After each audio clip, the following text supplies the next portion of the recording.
We are live. Okay भाई। नमस्कार बच्चों।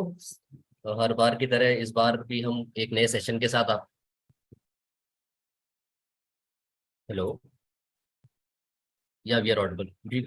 सभी बच्चों से अनुरोध है कि एक बार चैट पर आप मुझे बता दें मेरी आवाज़ आपको आ रही है।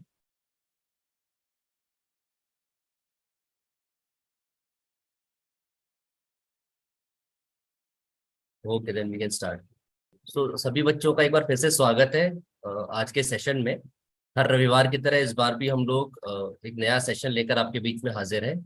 आज का जो सेशन है वो बहुत ही महत्वपूर्ण टॉपिक पर हम लोग लेकर आए हैं। सेशन आज का जो है वो कम्युनिकेशन स्किल्स और सॉफ्ट सॉफ्ट स्किल्स पर हम लोग फोकस करेंगे। ये क्या होते हैं, इनका क्या अर्थ है, इनका हम लोग कैसे जॉब ग्रोथ में यूज कर सकते हैं, इसके अंदर क्या क्या कंपोनेंट्स होते हैं, वो सारी चीजों पर हम विस्तार से आज चर्चा करेंगे। सेशन की शुरुआत करने से पहले हम सभी मिलकर कुछ लोगों का शुक्रिया अदा करना चाहते हैं जिन्होंने जिनकी जिनके अथक प्रयासों से, जिनके एफर्ट्स के द्वारा हम इस तरह के सेशन को आपके बीच में लाकर नई नई जानकारियां आपके साथ साझा करते हैं। मिनिस्ट्री ऑफ लेबर डिपार्टमेंट का हम लोग बहुत बहुत शुक्रिया अदा करना चाहते हैं। आसमान फाउंडेशन का जो टेक्निकल पार्टनर है इस पूरी मुहिम में, यूनिसेफ युवा का हम लोग बहुत बहुत शुक्रिया अदा करना चाहते हैं, जिनके जिनके मेहनत से इस तरह के सेशन हम आपके बीच में लेकर आते हैं। आज के सेशन के लिए हमारे साथ एक बहुत ही महत्वपूर्ण मेहमान है जो आज के पूरे सेशन के दौरान आपके साथ बात करेंगी, आपके साथ जानकारी साझा करेंगी, आपके साथ इंटरेक्ट करेंगी। तो आप सभी से अनुरोध है कि आज के हमारे मेहमान डॉक्टर आकांक्षा भाटिया का हम लोग स्वागत करें। सभी बच्चे चैट पर वेलकम लिखकर उनका स्वागत करें। मैं अनुरोध करूंगा आकांक्षा मैम से कि वो आज के सेशन को आगे बढ़े। आकांक्षा मैम। धन्यवाद संजय एंड सभी बच्चों को मेरा प्यार भरा नमस्कार। एंड आई थिंक मैं ये जरूर कहना चाहूंगी कि बहुत एक्साइटेड मैं भी हूँ आज आप सबके सामने आने के लिए और आपको काफी कुछ बताने के लिए जो आपको जॉब हासिल करने में, आपको करियर में आगे बढ़ने में मदद करेगा। सेशन शुरू करने से पहले कुछ छोटी छोटी बातें जो मैं कहना चाहूंगी, जिनका आप प्लीज सेशन के दौरान ध्यान रखिए ताकि आप इस सेशन से ज्यादा नॉलेज, एक्सपीरियंस, एक्सपर्टीज हासिल कर सकें। तो सबसे पहले बच्चों प्लीज ध्यान रखिए कि आपके पास एक पेपर पेन हो जहाँ पे मैं जो भी इंपॉर्टेंट पॉइंट्स बताऊं, कुछ टेक्निक्स बताऊं, स्ट्रैटेजीज बताऊं, तो आप तुरंत उसको लिख सकें। उसके अलावा कोशिश कीजिए कि आप ये पूरा सेशन एक शांत जगह पे अटेंड करें जहाँ पे आपको ज्यादातर कोई डिस्टर्ब ना करे, और हो सके तो अपने पास एक पानी की बोतल भी रख लीजिए। इसके अलावा अगर आपके कोई भी सवाल हैं सेशन के दौरान तो प्लीज आप उनको चैट पे जरूर लिखिएगा, क्योंकि लास्ट के 15 से 20 मिनट हम एक Q&A रखेंगे जहां पे आप अपने सारे क्वेश्चंस का आंसर दे सकते हैं। इसके अलावा सेशन में कुछ एक्टिविटीज हैं जो मैंने आपके लिए प्लान की हैं। उन एक्टिविटीज का जवाब भी प्लीज आप चैट पे जरूर लिखिएगा ताकि मुझे पता लगे कि आप लोग सेशन में अच्छे से एंगेज हैं। तो आइए अब शुरू करते हैं आज का सेशन। जैसा आप सब जानते हैं, टॉपिक है कम्युनिकेशन स्किल्स। अब सब कोई आजकल आप देखिए बात करते हैं कम्युनिकेशन की, और आप जानते हैं पहले टाइम में हम लोग ऐसा मानते थे कि जो बच्चा बहुत अच्छे नंबर लेके आता है पढ़ाई में वो लाइफ में बहुत सक्सेसफुल बनता है। यानी कि जो टॉपर है, जो बड़े अच्छे नंबर ला रहा है, एक अच्छा बच्चा जिसको हम कहते हैं, वो बहुत सक्सेसफुल होगा। लेकिन आज के जमाने में, 21वीं सदी में, 21st सेंचुरी में हमने ये देखा कि सिर्फ अच्छे नंबर लाना, अच्छे रिजल्ट लाना सक्सेसफुल होने के लिए काफी नहीं है। हमें काफी सारे और भी स्किल्स होते हैं जो डेवलप करने पड़ते हैं, और उसमें से एक सबसे अहम, सबसे जरूरी स्किल होता है लोगों के साथ डील कर पाना, इफेक्टिवली लोगों से बातचीत कर पाना, कहीं कोई झगड़ा हो जाए, मसला हो जाए, उसको रिजॉल्व कर पाना, नेगोशिएट कर पाना, डिसीजंस ले पाना, सही समय पे सही बात कह पाना। इस प्रकार के बहुत से स्किल्स हैं जो एक व्यक्ति को सक्सेसफुल बनाते हैं। और मेरी ये कोशिश रहेगी कि आज के सेशन में मैं आपको वो स्किल्स के बारे में थोड़ी जानकारी दे सकूं, और आपकी कोशिश रहनी चाहिए कि आप उस जानकारी को अच्छे से प्राप्त कर सकें और उसको समझ सकें। तो आइए शुरू करते हैं सेशन। मेरा पहला सवाल है आप सभी से, आपको स्क्रीन पे कौन सा जानवर दिख रहा है? ये एक जानवर है, क्या आप मुझे बता सकते हैं आपको ये कौन सा जानवर दिख रहा है स्क्रीन पे? संजय आपसे रिक्वेस्ट है, आप प्लीज मुझे बताइएगा बच्चे क्या लिख रहे हैं चैट पे। आप क्या देख पा रहे हैं बच्चों स्क्रीन पे अपनी?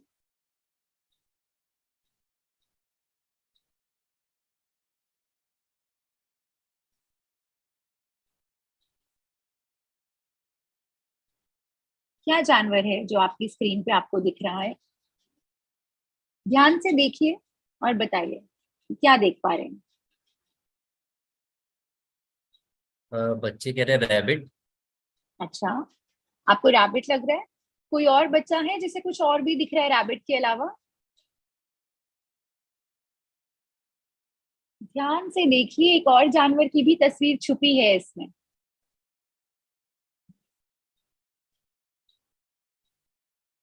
एक बच्चे का कहना है कि ये कोई बर्ड है, स्वान यस, करके किसी बर्ड का नाम वो लिख रहा है। बिल्कुल।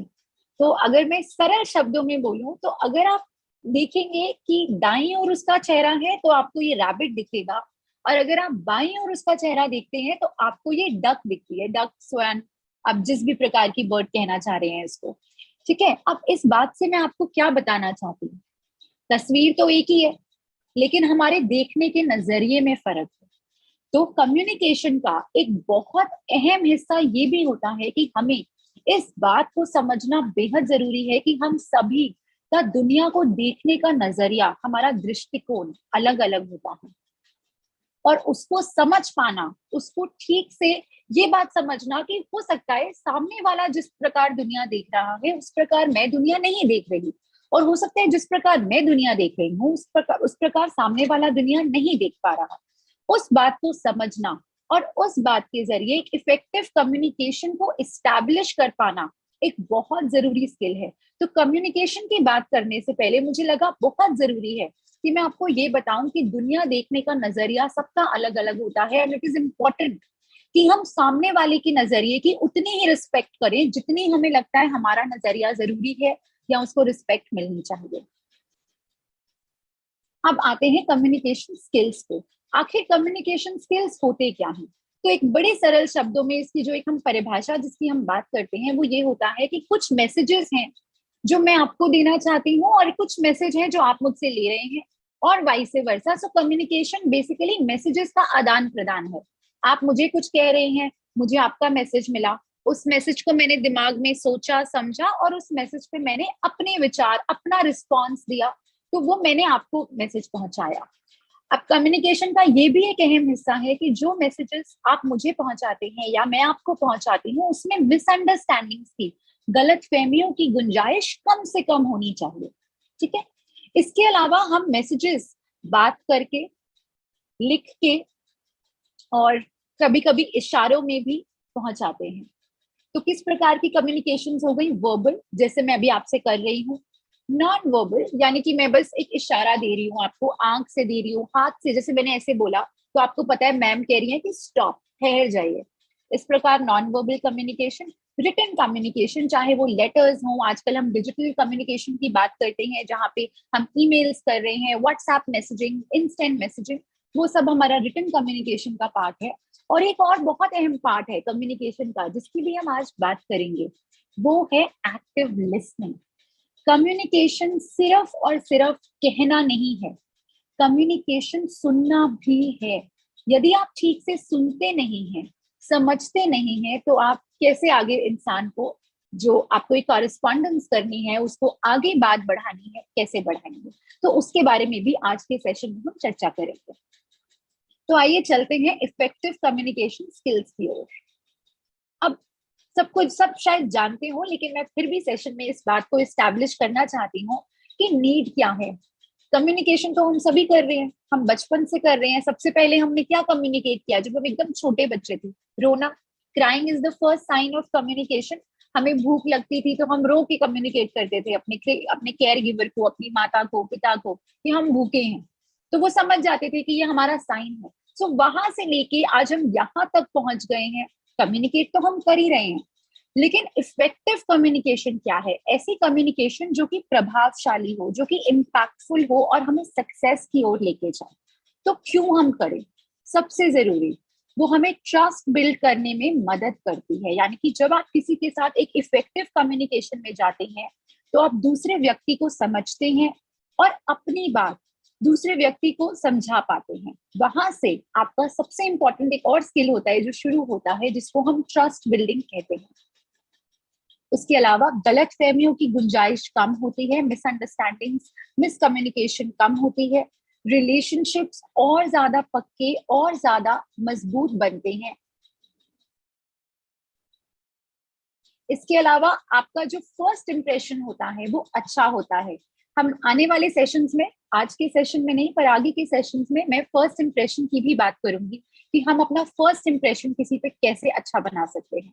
वो इम्प्रूव होता है अगर आपके कम्युनिकेशन स्किल्स अच्छे हैं, आप दूसरों को बेहतर रूप से अंडरस्टैंड कर पाते हैं और अपना सेल्फ एक्सप्रेशन यानी कि आप अपने आप को किस प्रकार व्यक्त करते हैं वो भी बेहतर होता है। तो बात करते हैं 4 V's ऑफ कम्युनिकेशन। क्या है वो 4 V? पहला होता है वर्बल। वर्बल यानी कि मौखिक रूप से आप जो बात करते हैं, यानी कि शब्दों का प्रयोग, सेंटेंसेस को सही रूप से बनाना, सही ग्रामर का यानी कि सही व्याकरण का इस्तेमाल करना, और स्लैंग्स। आप जानते हैं आजकल हम बहुत सारे स्लैंग्स यूज करते हैं, या फिर कुछ इस तरह के वर्ड्स जैसे हम बोलते हैं YOLO, you only live once, तो उसका क्या अर्थ है, या GOAT, greatest of all time. ये सब चीजें वर्बल का पार्ट होती है। उसके अलावा आता है वोकल, यानी कि आपकी बात करने का लहजा कैसा है, आपकी टोन कैसी है, यानी कि आपका मूड कैसा था बात करने का, टोन में क्या आ रहा था, क्या आपकी टोन अच्छी थी, क्या आपकी टोन आप थोड़े अच्छा नहीं साउंड कर रहे थे। वॉल्यूम, क्या आपका वॉल्यूम तेज था या कम था। और इंटोनेशन, यानी कि आपकी पिच की क्वालिटी कैसी थी। तो ये सब चीजें वोकल में आती हैं। फिर आता है नॉन वर्बल, यानी कि आपका आई कांटेक्ट, आपके हाथों को हिलाने का तरीका, आपके जेस्टर्स, आपके फेशियल एक्सप्रेशन, आपके चेहरे पे क्या बिल्कुल प्लेन था, आपका चेहरा कोई एक्सप्रेशनलेस था, या आप बात करते समय अपनी आंखों से कम्युनिकेट कर पा रहे थे, अपनी स्माइल से कम्युनिकेट कर पा रहे थे। वो सब बातें फेशियल एक्सप्रेशन का हिस्सा बनती हैं। और अंत में एक 4th वी होता है विजुअल, यानी कि photographs, painting, art, maps, sketches, इन सब के माध्यम से भी हम बहुत सी बातें, बहुत से मैसेजेस का आदान प्रदान करते हैं, और ये हमारा विजुअल कम्युनिकेशन का हिस्सा कहलाता है। तो हम पहले से शुरू करेंगे वर्ड्स, यानी कि verbal communication. And as we know, ये सबसे इम्पैक्टफुल टूल है, बिकॉज हम डायरेक्ट शब्द का इस्तेमाल कर रहे हैं, जो इट्स लाइक जिसको भी वो लैंग्वेज आती है उसको पता है कि इस शब्द का अर्थ क्या है। तो सबसे पहले हम बात करेंगे शब्दों की। और एक बहुत इंपॉर्टेंट सवाल आता है कि हम राइट शब्द कैसे चूज करें। और आप जानती हैं, मैं बहुत से बच्चों के साथ काम करती हूँ, आप ही की उम्र के होते हैं, एडोलेसेंट्स, यंग एडल्ट्स, और वो बार बार पूछते हैं कि मैम हमें नहीं पता चलता सही शब्द क्या होते हैं। तो आज मैं सेशन में आपको डिटेल में बताना चाहूंगी कि किस प्रकार से आप सही शब्दों का चुनाव करें ताकि आप सक्सेसफुल बन सकें। सबसे पहला पॉइंट होता है पॉजिटिव शब्दों का, यानी कि सकारात्मक शब्दों का इस्तेमाल करें। और जब आप फॉर्मल रूप से किसी से बात कर रहे हैं तो कोशिश करें कि नकारात्मक शब्दों का कम से कम प्रयोग करें। जैसे अगर कोई चीज आपको किसी ने करने को कही और वो बहुत ही डिफिकल्ट लग रही है आपको, तो हम अक्सर कह देते हैं ये तो बहुत कठिन है, ये मुझसे नहीं हो पाएगा। अगर आप समझे तो ये नकारात्मक शब्दों का प्रयोग है।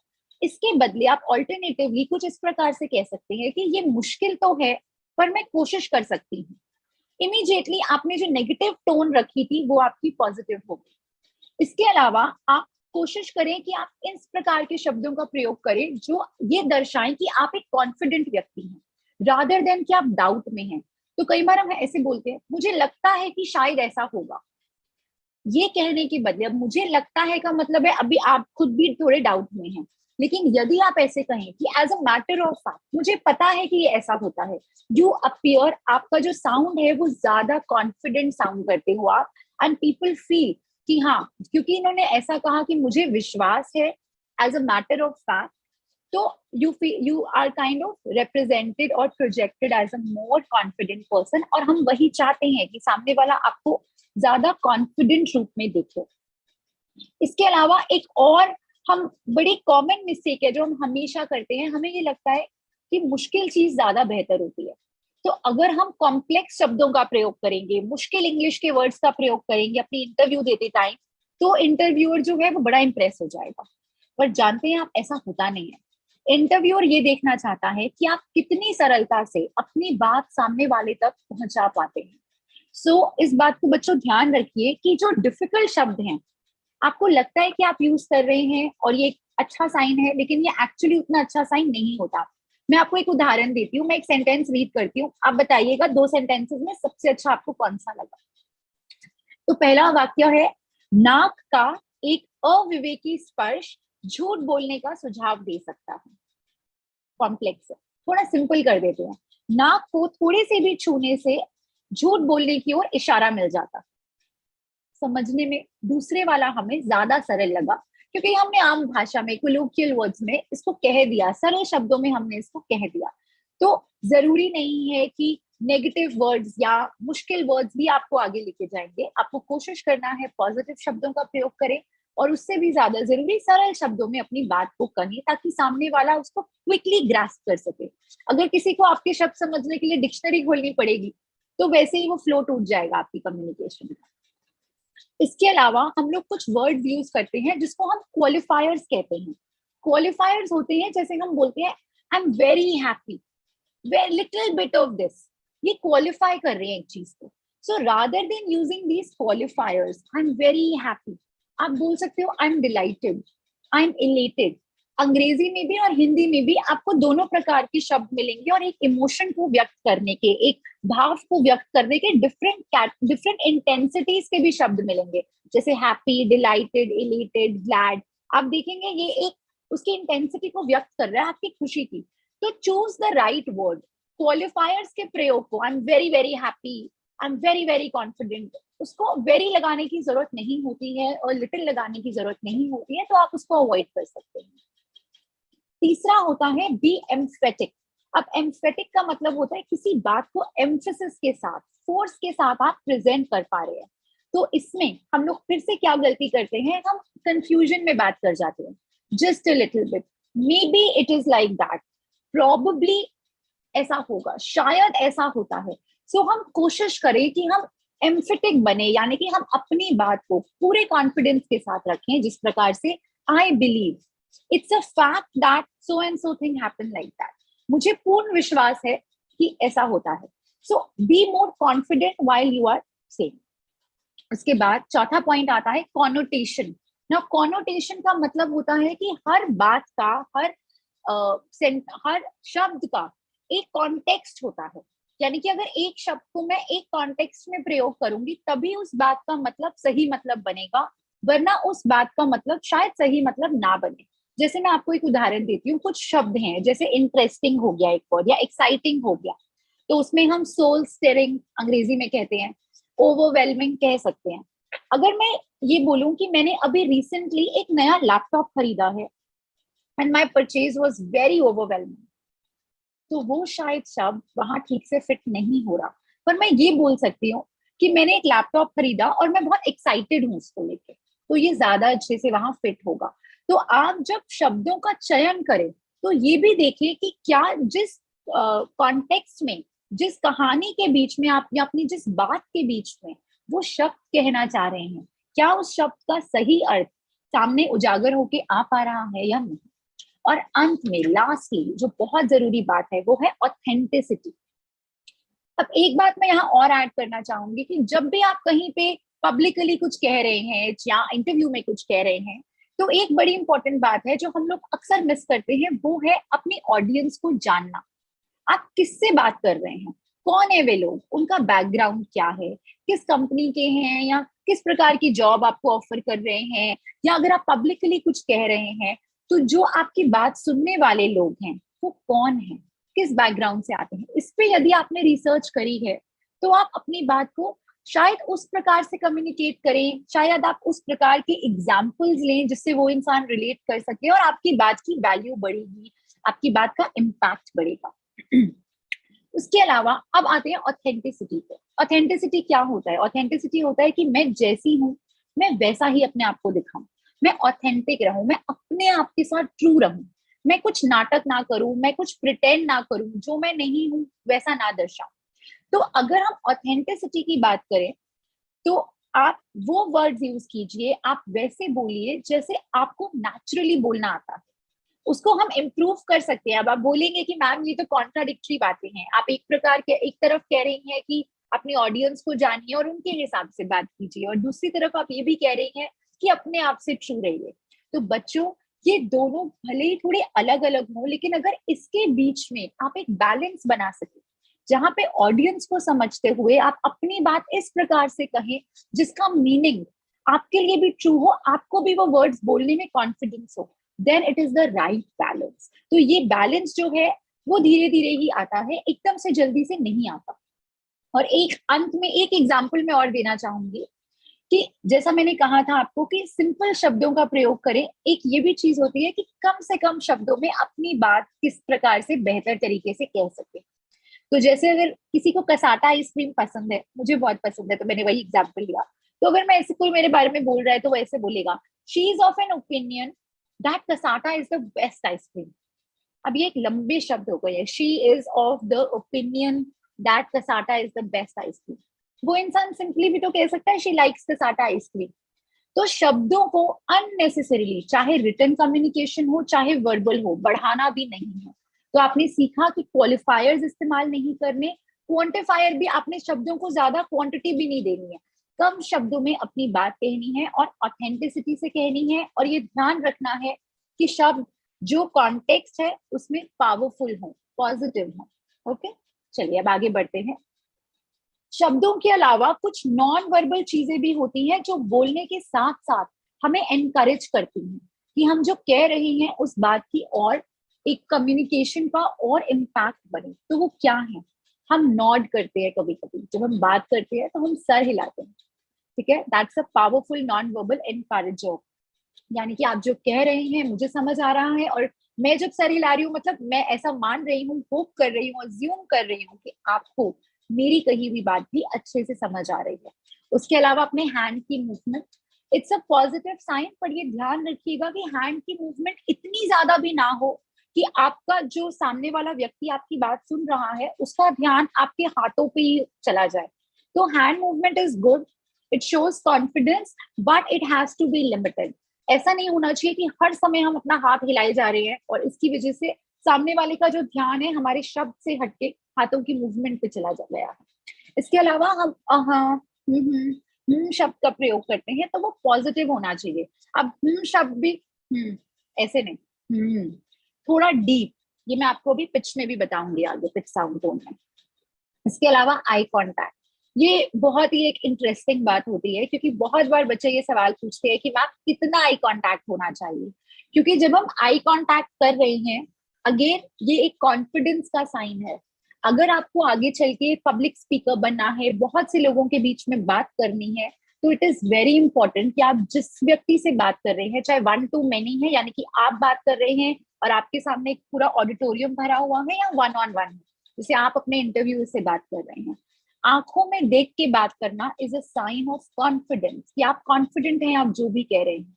लेकिन कितनी देर आई कांटेक्ट मेंटेन करें, क्योंकि अगर बहुत लंबे समय आप आई कांटेक्ट करते हैं तो वो पॉजिटिव के बदले घूरना बन जाता है कि अरे ये तो अपना आई कांटेक्ट ब्रेक नहीं कर रहे। तो इसका बच्चों एक बड़ा सरल रूल होता है, आप 5 से 7 सेकेंड्स तक आई कांटेक्ट कीजिए और उसके बाद एक बार आप आई कांटेक्ट ब्रेक करके कहीं इधर उधर देख के वापस आई कांटेक्ट कंटिन्यू कर सकते हैं।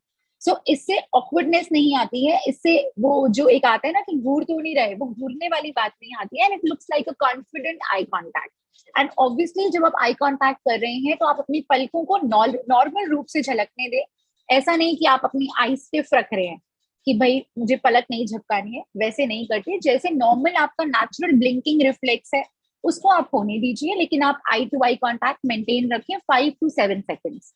After that you can break once. उसके बाद अप्रोप्रिएट स्माइलिंग, अब ये भी एक बड़ी I would say confusing category या टेरिटरी बन जाती है कि कितना स्माइल करना सही है, बहुत ज्यादा या बहुत कम। सो अप्रोप्रिएट वर्ड इस्तेमाल किया जाता है, यानी कि एक आपके चेहरे पे एक हल्की धीमी मुस्कान होनी चाहिए, पर ये नहीं कि पूरा या आप फुल स्माइल करके आपके पूरे टीथ दिख रहे हैं, उतना स्माइल नहीं करने की जरूरत होती क्योंकि वो फिर एक लाफिंग वाली कैटेगरी में आ जाता है कि आप हंसे जा रहे हैं। So you also have to show that you are serious yet you are pleasant.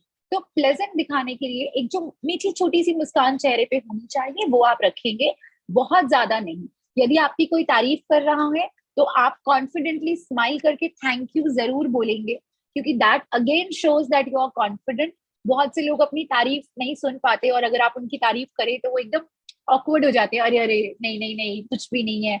So no, you have done something, आपको उस चीज का क्रेडिट दिया जा रहा है, आप उसमें कॉन्फिडेंटली थैंक्स बोल सकते हैं। तो ये भी आप ध्यान रखिएगा। और अंत में वार्मथ। अब वार्मथ जो होती है ये हमारे शब्दों में, हमारी बातों में और हमारे जेस्चर्स में हर तरह से झलकती है। इसका मतलब एक रिस्पेक्ट भी होता है, एक अपनापन भी होता है, एक अफेक्शन भी होती है।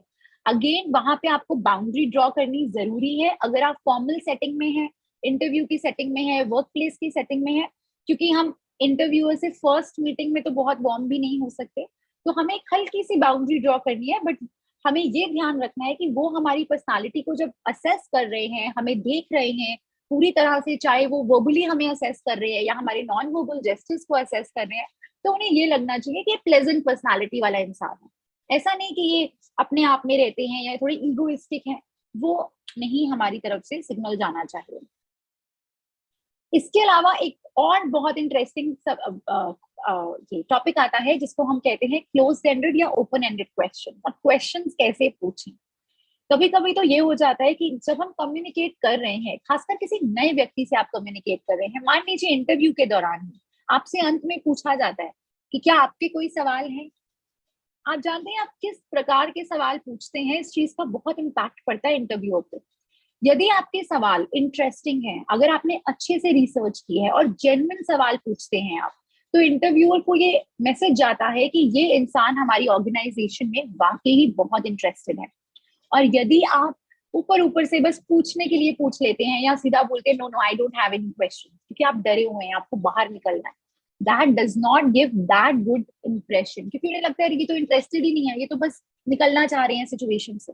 तो क्वेश्चंस आप जो पूछते हैं, एक तो ये सिचुएशन, दूसरा आप जब किसी से कम्युनिकेट कर रहे हैं पहली बार, दूसरी बार, और किसी व्यक्ति को जानना चाहते हैं, तो आप सवाल पूछते हैं ताकि आप उनके बारे में और बेहतर जान सके। तो सवालों को हम आमतौर पे दो प्रकार से डिवाइड करके देखते हैं। एक वे सवाल होते हैं जो क्लोज एंडेड होते हैं, यानी कि उसका सामने वाला इंसान उत्तर हाँ ना, सर हिला के या एक दो शब्दों में दे देगा। आप कहाँ से आते हैं? जी मैं दिल्ली से आती हूँ, बात खत्म हो गई।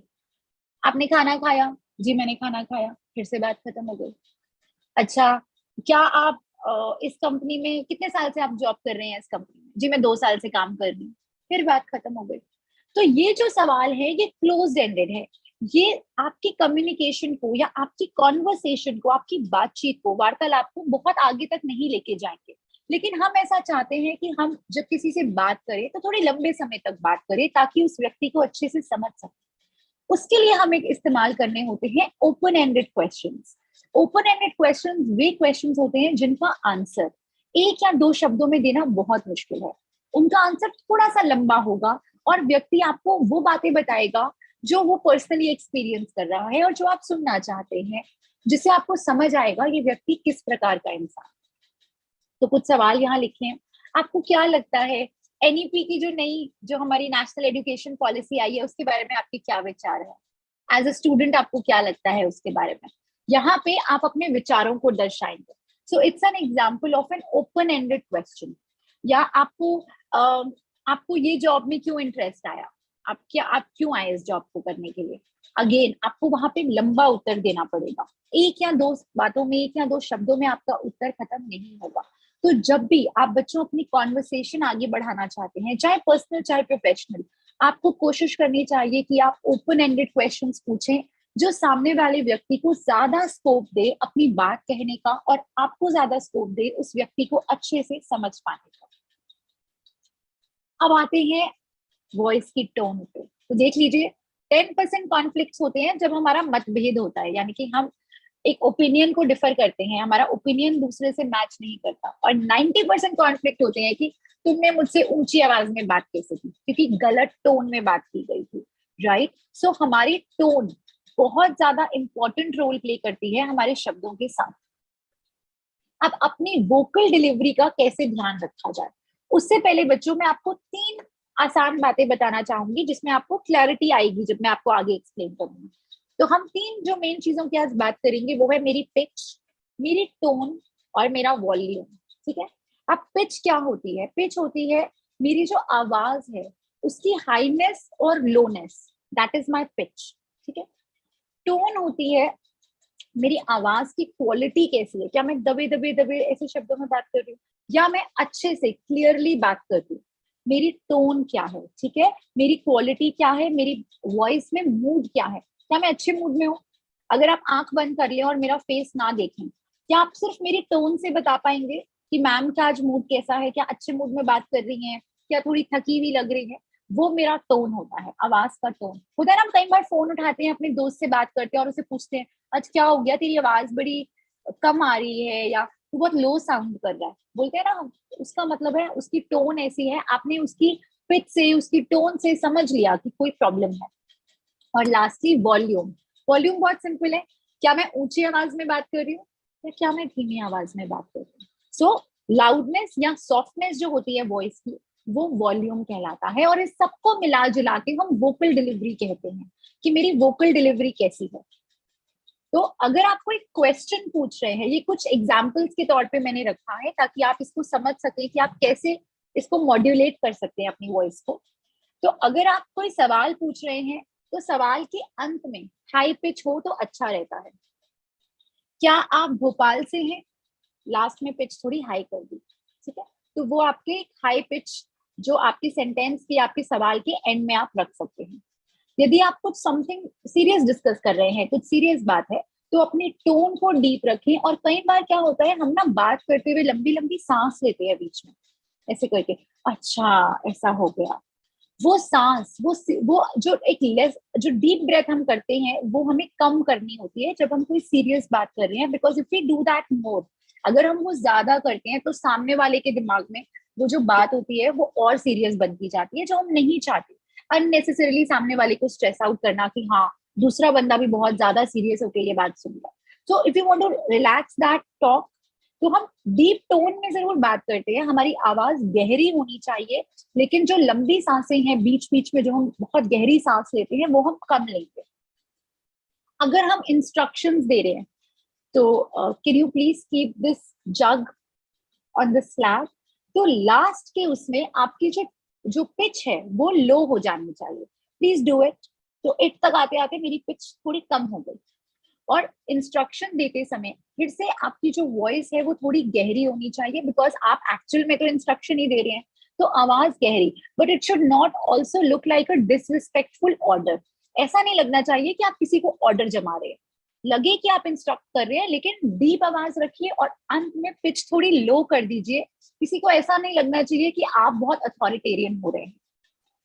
और अंत में किसी को प्रेज कर रहे हैं, कंग्रेचुलेट कर रहे हैं, अपने किसी कलीग को, अपने भाई बहनों को, तो आपकी आवाज पेपी होनी चाहिए, एक मूड होना चाहिए, कंग्रेचुलेशन, हंस के, स्माइल करके और अच्छे से लाउड आवाज में हम किसी को कंग्रेचुलेट करते हैं। अगर ऐसे बोल दें कंग्रेचुलेशन, मजा नहीं आएगा ना। तो हम वैसे बात नहीं करते, हम एकदम, तो आपको पता होना चाहिए किस कॉन्टेक्स्ट में आप किस प्रकार से उस चीज को डिलीवर कर रहे हैं। ओके, सॉरी,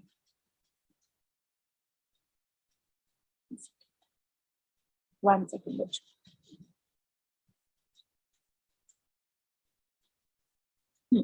तो वर्ड्स की तरह से हमारी बॉडी जो होती है वो भी बहुत कुछ कम्युनिकेट करती है। तो ये मैंने आज यहाँ लिखा है कि डोंट कॉन्ट्राडिक्ट योरसेल्फ। यानी कि अगर आपकी बॉडी कोई चीज, यानी कि अगर आपके शब्द कोई चीज कह रहे हैं, तो आपकी जो बॉडी है उसको आपके शब्दों का साथ देना है। अब वो कैसे देंगे वो अभी हम पता करेंगे। जैसे हम हैंडशेक की बात करते हैं, अक्सर हम इंटरव्यूज में जाते हैं तो हमें एक हैंडशेक हम करते हैं इंटरव्यूओं के साथ, या नमस्ते करते हैं। अब अगर आप नमस्ते को मैं पहले बताऊं, कई लोग बिल्कुल ही ऐसे नमस्ते करते हैं और कई लोग एकदम प्रॉपर, बैक स्ट्रेट, हैंड्स एकदम फर्म, वैसे नमस्ते करते हैं। तो ये आपको देखना है कि आपका जो नमस्ते आप कर रहे हो, चाहे आप हैंडशेक कर रहे हो, वो फर्म हो। जैसे मैं आपको एग्जांपल दिखाती हूँ, ये पॉजिटिव हैंडशेक है, ये एकदम, ये टाइट है, फर्म है, ना बहुत जोर से दबाया गया है और ना बहुत ढीला है। बहुत ढीला होता है यानी कि आप इंटरेस्टेड नहीं है, और बहुत तेज दबाया गया है यानी कि आप डोमिनेट करना चाह रहे हैं, और हम दोनों ही नहीं दिखाना चाहते। So it has to be a firm handshake and a good handshake for at least 2 to 3 times you shake it and then you leave it. Okay, सिर्फ हाथ पकड़ना नहीं होता, you have to shake also 2 to 3 times। और ये देखिए negative handshake, यानी कि हाथ ही टेढ़ा रखा हुआ है, तो हाथ स्ट्रेट है ही नहीं, हाथ शुड बी लाइक, आपका हैंड जो है, हाथ है वो सीधा होना चाहिए इस प्रकार। उसके अलावा अब आते हैं बॉडी लैंग्वेज पे, तो हैंडशेक से आगे बढ़ के अब फेस में क्या साइंस होते हैं। अगर आपका जबड़ा टाइट है, आप देखेंगे कभी कभी आप किसी बच्चे को देखते हैं ना, तो यहाँ पे अगर यहाँ चेहरा बहुत पतला होता है तो दिखता भी है कि वो अपना जॉ क्लेंच कर रहे हैं, बार बार जबड़ा टाइट कर रहे हैं। It shows that you are stressed and in tension, तो वो मत कीजिएगा। स्माइल जेन्युइन होनी चाहिए, बहुत से लोग फेक स्माइल कर देते हैं ऐसे, अब ये फेक स्माइल है। तो आपकी जो स्माइल है वो जेन्युइन होनी चाहिए। और जेन्युइन स्माइल में क्या होता है कि आपकी जो आंखों के आसपास फाइन लाइंस आ जाती हैं, दैट मीन्स कि वो सामने वाला जेन्युइनली स्माइल कर रहा है। और अगर आपके आईब्रोज उठे हुए हैं इस तरह से, वो दर्शाता है कि आप बहुत रेस्टलेस हैं। तो ये चीजों का आप ध्यान रखिए। ये एज एन एग्जाम्पल मैंने कुछ चीजें डाली हैं ताकि आप इंटरव्यू के दौरान आपको पता हो कि आप शायद बॉडी के थ्रू कोई गलत मैसेज तो नहीं जा रहा। अब हैंड्स की अगर हम बात करें, अगर हमारे पाम्स ओपन हैं, अगर हमारे पाम्स ऐसे बहुत टाइट होते हैं, यानी कि हम स्ट्रेस में हैं। आप देखेंगे इंटरव्यू से पहले, अगर आप कभी भी देख लीजिए कहीं इंटरव्यू हो रही है, बहुत से लोग ऐसे हाथ में ऐसे ऐसे हाथ मल रहे हो, इट शोज स्ट्रेस। लेकिन अगर आपके पाम्स खुले हुए हैं, आपकी हथेलियां खुली हैं, it means you are a trustworthy person. Arms अगर पीछे को आपने फोल्ड करी हैं, जैसे हम लोग वॉक करते हैं ना, कभी हाथ पीछे रख के, एक हाथ लेफ्ट हाथ आपका राइट से पकड़ा होता है, इसका मतलब होता है self confidence. So it's a good way to kind of show that you are self confident. But हाँ, इंटरव्यू के दौरान आप वैसे एंटर नहीं कर सकते। ऑफ कोर्स आपके हाथ में फाइल होती है या अपने सीवी डॉक्यूमेंट्स होते हैं, लेकिन हाँ, अगर आप जनरली कहीं again in a formal setup अगर आप ऐसे करके खड़े हैं, shows that you are a confident person. Fingers को बार बार टैप कर रहे हैं इस तरह से, इस तरह से, it just shows that you are nervous. In fact पैर को टैप करना भी नर्वसनेस का ही निशानी होता है। अब अगर हम लेग की बात करें, अगर आप लेग्स क्रॉस करके बैठे हुए हैं और बहुत देर तक वैसे बैठे हैं, तो it could also be a sign कि आप कुछ छुपाना चाह रहे हैं या आप डिस्कम्फर्ट में हैं।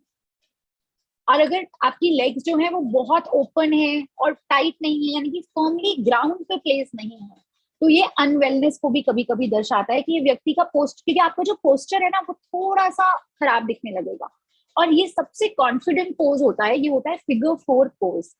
Specially for men we see that they use this a lot. अगर आप इमेज देख पा रहे हैं बच्चों, ये फिगर 4 है। अगर आप देखेंगे उनकी लेग से 4 नंबर बन रहा है। This shows strength, this shows fearlessness. For girls they can have a little too again a little tilted, जो आपकी लेग है जो पूरा 4 बन रहा है वो हल्का सा टिल्टेड 4 हो जाएगा। That also for women also shows strength, fearlessness and confidence. इसके अलावा अगर आप पैर की बात करें, तो आपका पैर, ये आप नोटिस कीजिएगा, it's a very interesting thing actually. आपके जो पैर है, आपके टोज हैं, पैर की उंगलियां, वो जिस डायरेक्शन में पॉइंट करती हैं वहां से आपका इंटरेस्ट पता चलता है। तो अगर वो आपके पैर के टोज जो हैं वो दरवाजे की ओर पॉइंट कर रहे हैं कॉन्स्टेंटली, यानी कि आपको उस सिचुएशन में अच्छा नहीं लग रहा है ना, आप निकलना चाहते हैं, चाहे इंटरव्यू हो, चाहे मीटिंग हो, चाहे कुछ भी हो। अगर आपके टोज थोड़े उठे हुए हैं पैर के, then it indicates that you are in a good mood. And constantly आप पैर को हिला रहे हैं, शेक कर रहे हैं, टैप कर रहे हैं पैर से, तो अगेन वो आपके अंदर की रेस्टलेसनेस को और वरीज को दर्शाता है। तो आप कोशिश कीजिए कि अगर आप एक स्ट्रेसफुल सिचुएशन में हैं, तो आप कॉन्शियसली अपनी एटलीस्ट आप अपनी बॉडी लैंग्वेज को कॉन्फिडेंट वाली रखिए। अगर आपकी बॉडी लैंग्वेज थोड़ी कॉन्फिडेंट है, आपका माइंड भी वही सिग्नल लेगा and it will also start getting a little relax in that situation. एक चीज और होती है, एक हम इस प्रकार से भी आप देखते हैं रहते हैं, एक ओपन पोज होता है, इसे हम ओपन पोस्चर कहते हैं, इसको हम क्लोज्ड पोस्चर कहते हैं। इंटरव्यू के दौरान प्लीज ध्यान रखिएगा, या कहीं इंपॉर्टेंट मीटिंग है जहाँ पे सीनियर लोग हैं, क्लोज पोस्चर अच्छा साइन नहीं देता। It shows that you are a closed person, आप फीडबैक के लिए ओपन नहीं है, and we don't want that impression to go. So कोशिश कीजिए कि आपका जो पोस्चर हो वो क्लोज्ड हो। हैंड्स को एक दूसरे के ऊपर आप रख सकते हैं, लेकिन ऐसे ऐसे ऐसे ऐसे फिंगर्स को ऐसे क्लेंच आप नहीं करेंगे, ठीक है। अब ये एक छोटी सी एक्टिविटी है आप सबके लिए। ये आप ऊपर 4 इमेजेस देख रहे हैं जिसमें 4 डिफरेंट बॉडी लैंग्वेजेस हैं, या 4 डिफरेंट वेज हैं, बॉडी पोस्चर्स हैं। आपको इनको मैच करना है कुछ जो इमोशन है या जैसा वो फील कर रहे हैं उसके साथ। तो आप लोग प्लीज बच्चों, I am giving you 1 minute time, match the following. A किस चीज को दर्शा रहा है, कंफ्यूजन को, पावर को, शाइनेस को या फ्रेंडलीनेस को। फिर बी किस चीज को दर्शा रहा है। तो आप अगर ए का आंसर 1 है तो A1 लिख दीजिए, और पूरा आप इस तरह से प्लीज अपने चैट में लिख के दीजिए। आई रिक्वेस्ट संजय जी कि प्लीज आप बताएं कि बच्चे क्या लिख रहे हैं। Sure ma'am. जी।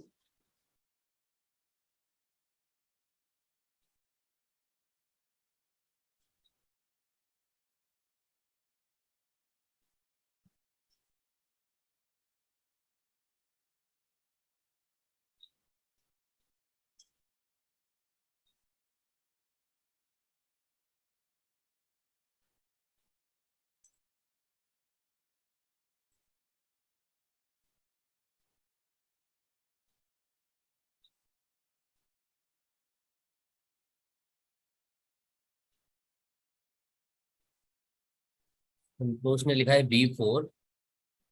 ओके।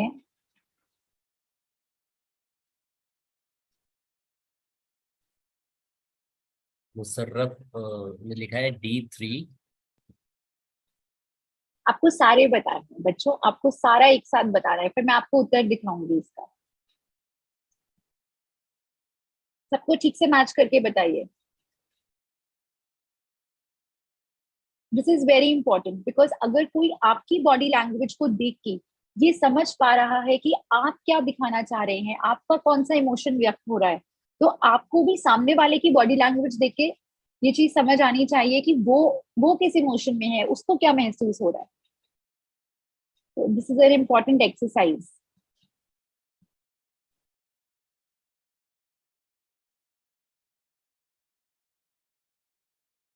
नीता ने लिखा है C1 D3 D2 A4।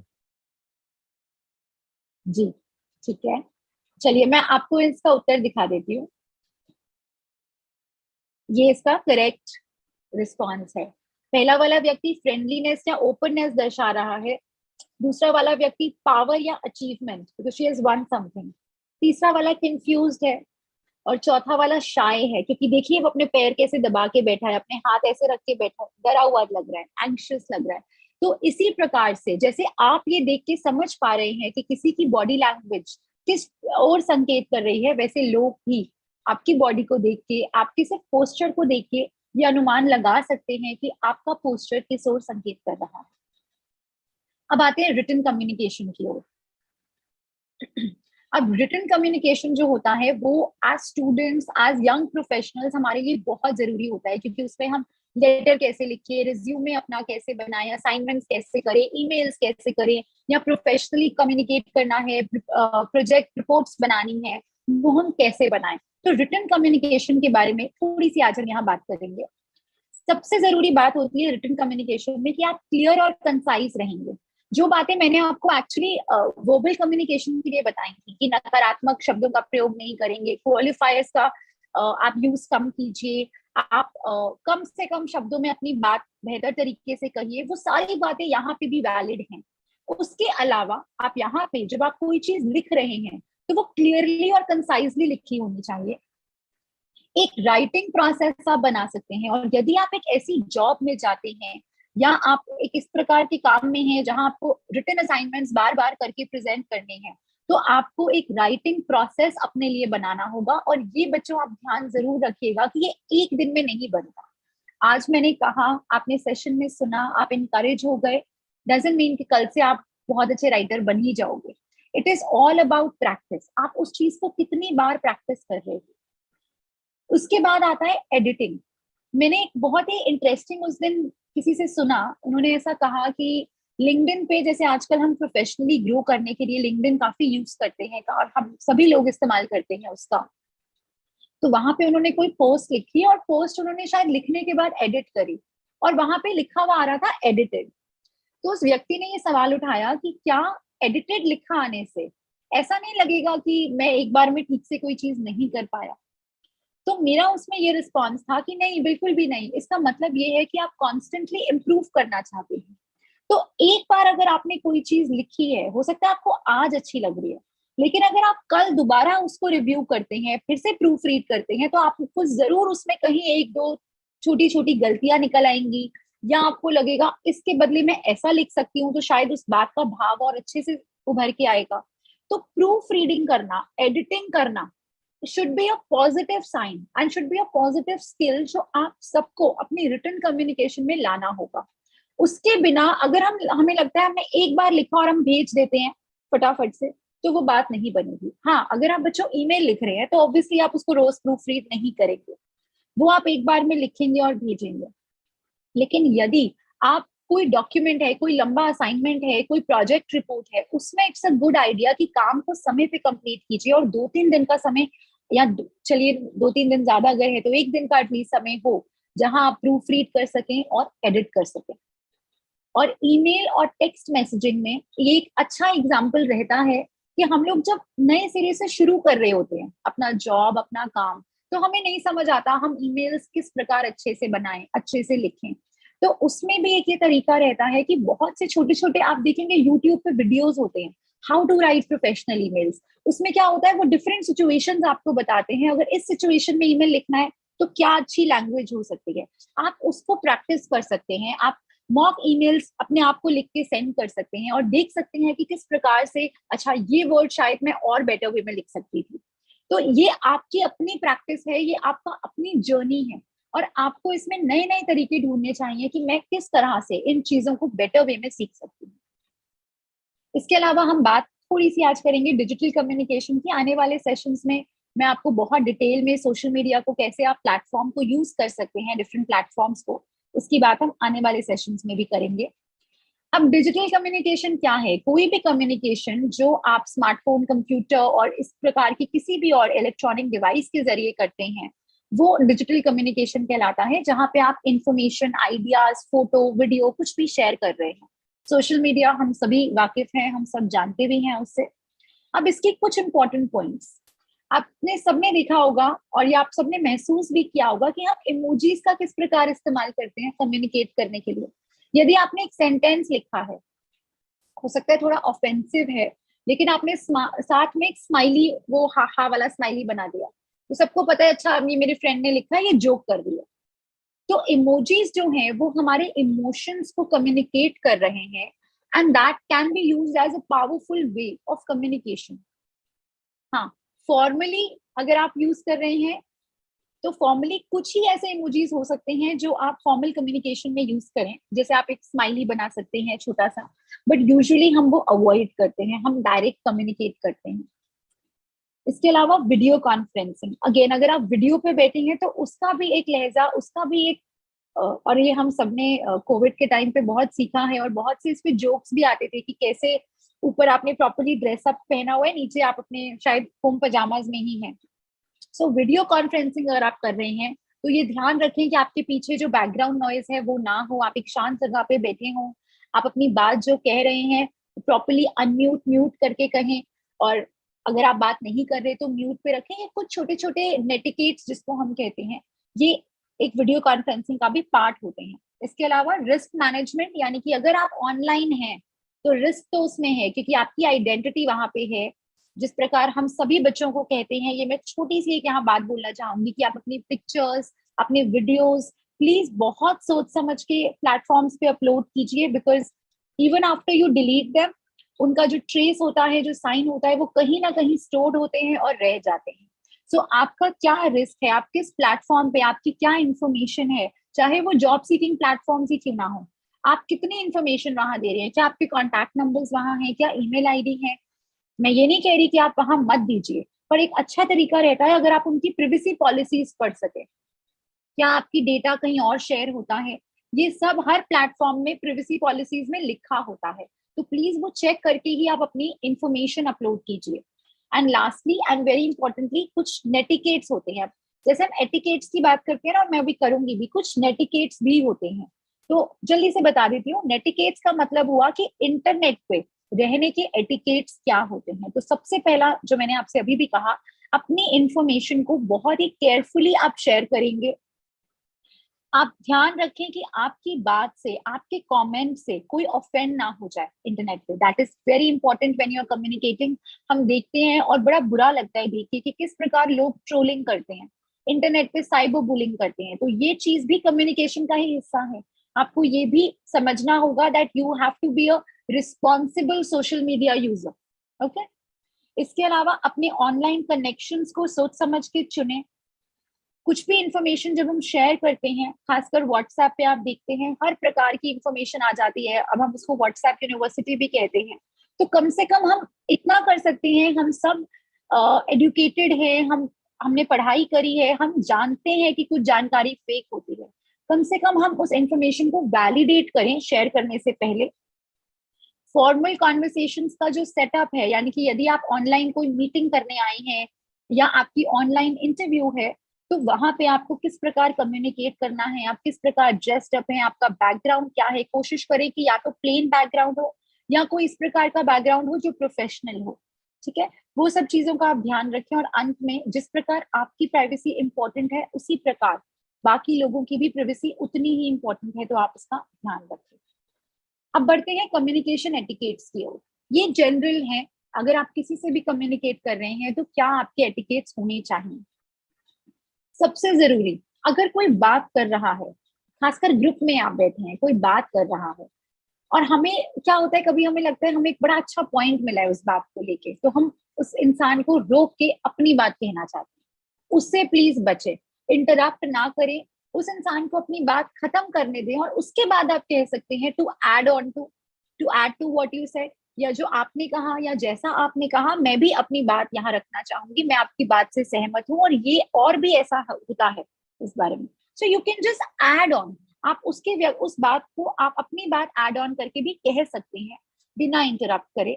Language हमेशा पोलाइट रहे, प्लीज ध्यान रखिए ऐसा कोई अपशब्द या ऐसा कोई वाक्य वर्ड ना हम यूज करें जिससे सामने वाले को खराब लगे।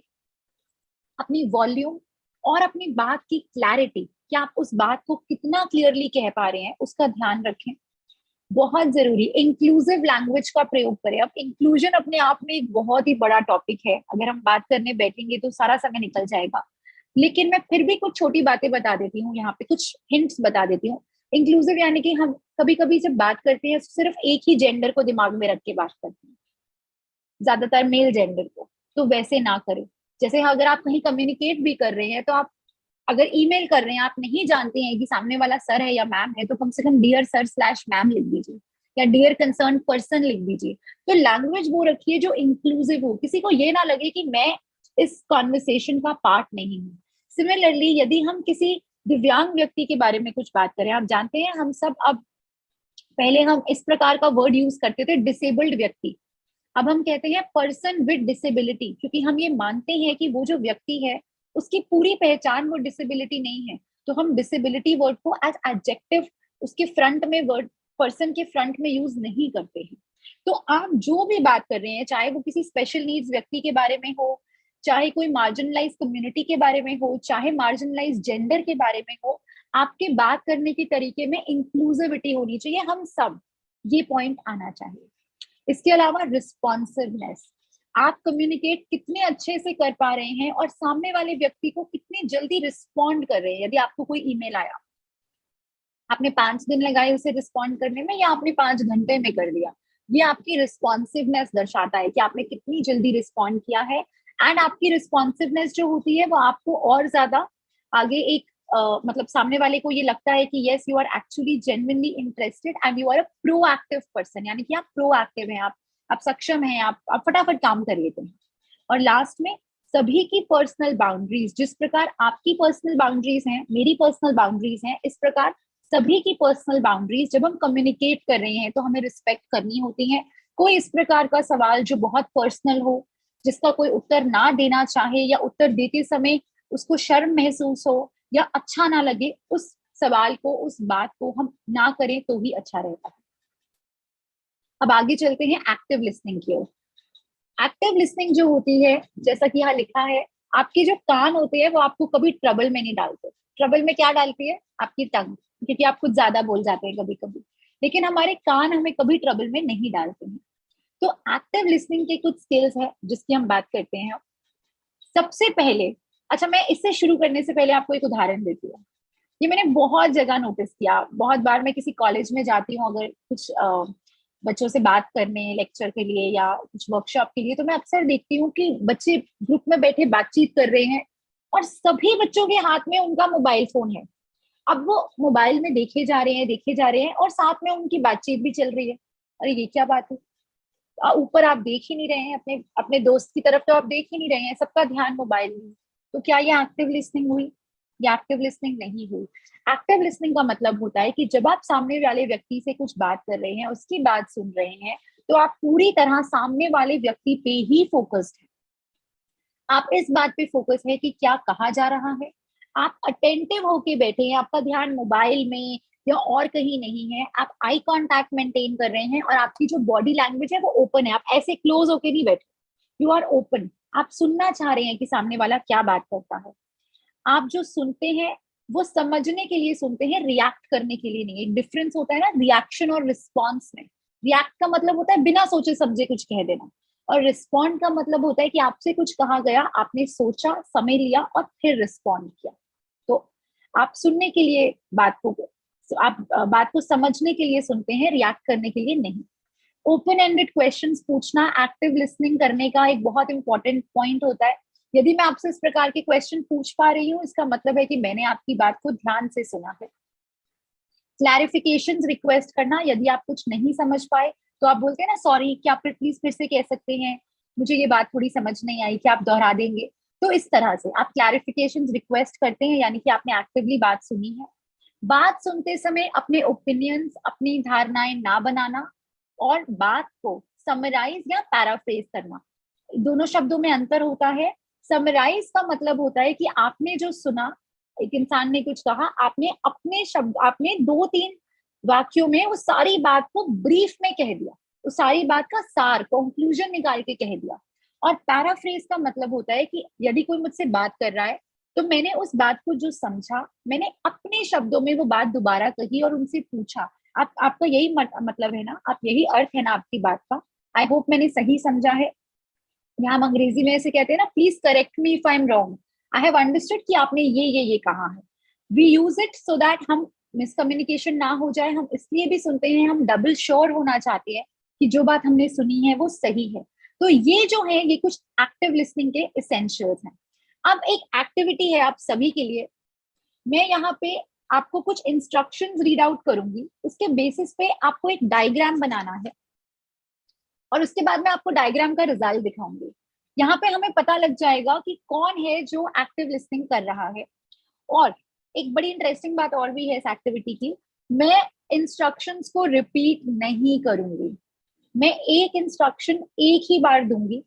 5 छोटी छोटी इंस्ट्रक्शन है, एक इंस्ट्रक्शन एक ही बार दूंगी, तो आपको बहुत ध्यान से केयरफुली सुनना है कि मैंने क्या कहा है, और वैसे वैसे आपने डायग्राम बनाते जाना है।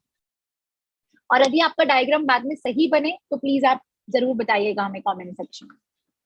Instruction number 1, draw a triangle. एक ट्रायंगल बनाइए।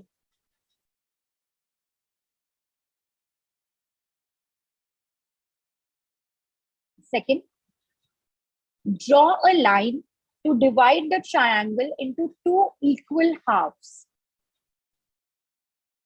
एक रेखा के माध्यम से ट्रायंगल को 2 बराबर हिस्सों में बांट दीजिए।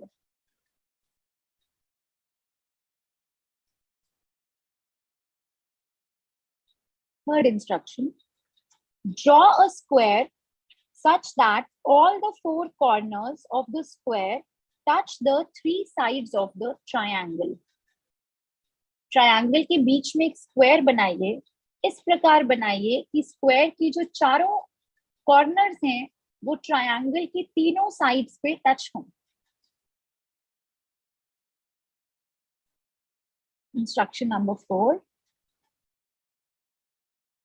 draw a circle inside the square such that the circle touches all the 4 sides of the square. Square के अंदर सर्कल बनाइए और इस तरह से बनाइए कि सर्कल का जो सर्कमफ्रेंस है वो स्क्वायर की चारों साइड्स पे टच होते हुए निकले।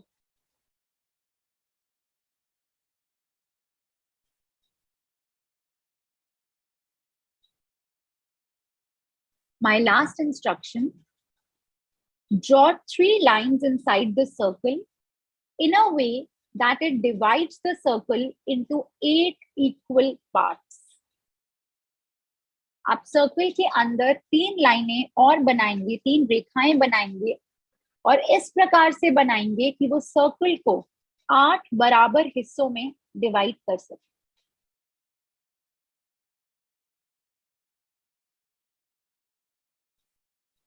आई होप आप सबने बना लिया है।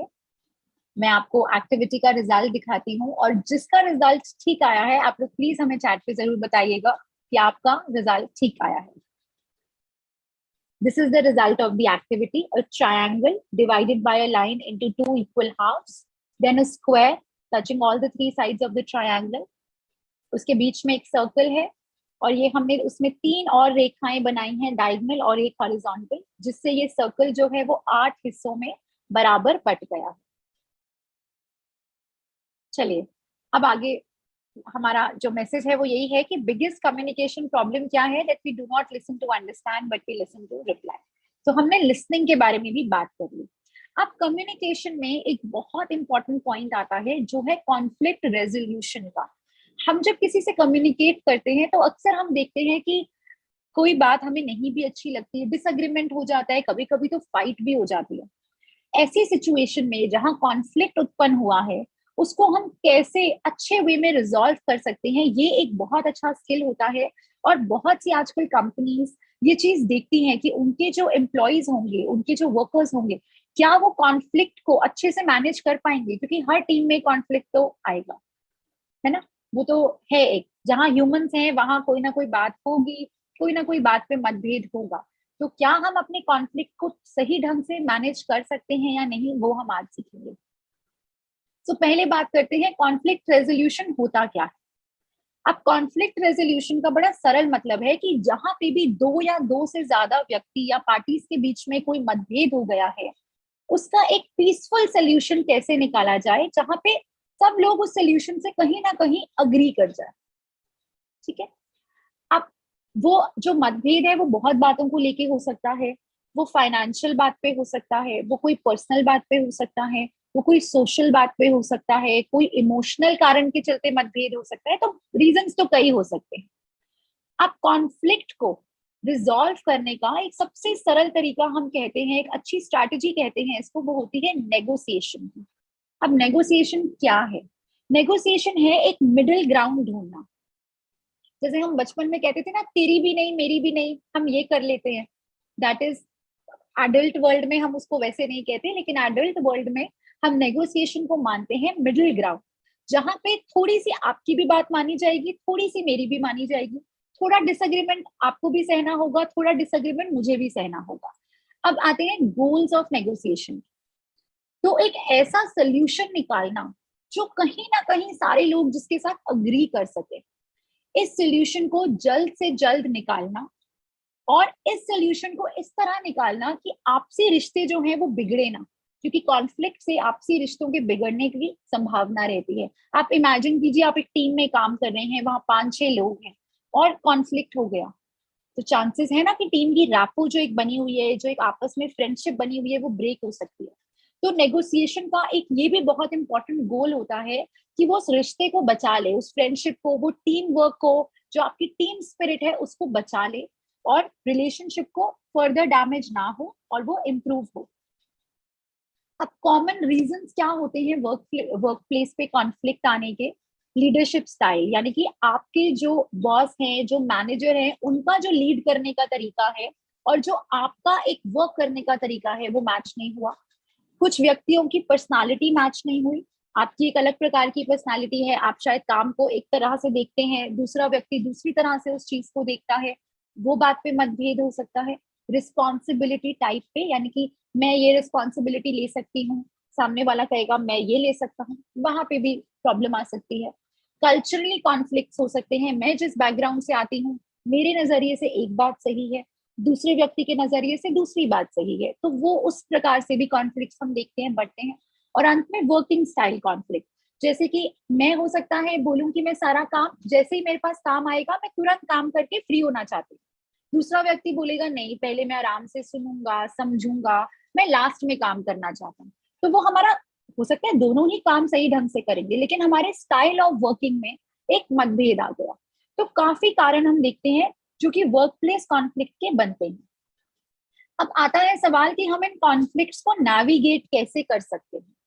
तो सबसे जरूरी बात है कॉन्फ्लिक्ट से अपने आप को बाहर निकालने की, नेविगेट करने की, कि हम एक चीज ना भूले जो मैंने आपको स्टार्टिंग में बताई थी सेशन में, कि सबकी रिस्पेक्ट कीजिए, आप डिफरेंसेस की भी रिस्पेक्ट कीजिए। ठीक है, सामने वाले को एक बात लगती है, मुझे वैसा नहीं लगता, that's okay, but we need to respect the differences and we need to make sure कि कॉन्फ्लिक्ट को जब हम रिजॉल्व करना चाहते हैं तो हम सबको एक ओपन स्पेस दें जहां पे हर व्यक्ति बिना डरे, बिना जजमेंट के अपनी बात कह सके। तभी तो हम राइट सोल्यूशन की ओर बढ़ेंगे ना, जिस बात से सब अग्री करते हैं। इसमें कुछ स्ट्रैटेजीज हैं जो आप सबको सीखनी चाहिए। पहली ये है कि हमें ये ध्यान रखना है कि हमारी प्रॉब्लम उस व्यक्ति के साथ नहीं है, हमारी प्रॉब्लम है वो जो इशू चल रहा है। तो आपका जो फोकस है वो इशू पे होना चाहिए कि प्रॉब्लम क्या है वर्क प्लेस पे, रादर देन कि उस व्यक्ति पे, कि उस व्यक्ति ने ऐसा बोल दिया। ठीक है। दूसरा, जब आप अपनी बात कहें तो हमेशा आई शब्द का या मैं शब्द का प्रयोग करें। जब आप आई स्टेटमेंट्स कहते हैं, I did this, I take responsibility for this, उसमें आप ये दर्शाते हैं that you are an accountable person. आप रिस्पॉन्सिबल हैं और आप ओनर्स ले रहे हैं उस चीज का, and it is a very powerful skill. It's a way जो आप वो जो दर्शाता है कि आप एक बहुत ही कॉन्फिडेंट व्यक्ति हैं, आप एक स्ट्रॉन्ग व्यक्ति हैं। तो हमेशा आई स्टेटमेंट का, हम शब्द का प्रयोग वहां पे करने से बचें, बिकॉज आपको श्योरिटी नहीं है कि जो आप सोच रहे हैं क्या बाकी भी वैसा ही सोचते हैं। तो जब आप अपना नजरिया सामने रखते हैं, अपनी बात व्यक्त करते हैं कॉन्फ्लिक्ट के दौरान, तो मैं या आई शब्द में ही आप कहेंगे फर्स्ट पर्सन। तीसरा, आप असर्टिव भी बनिए।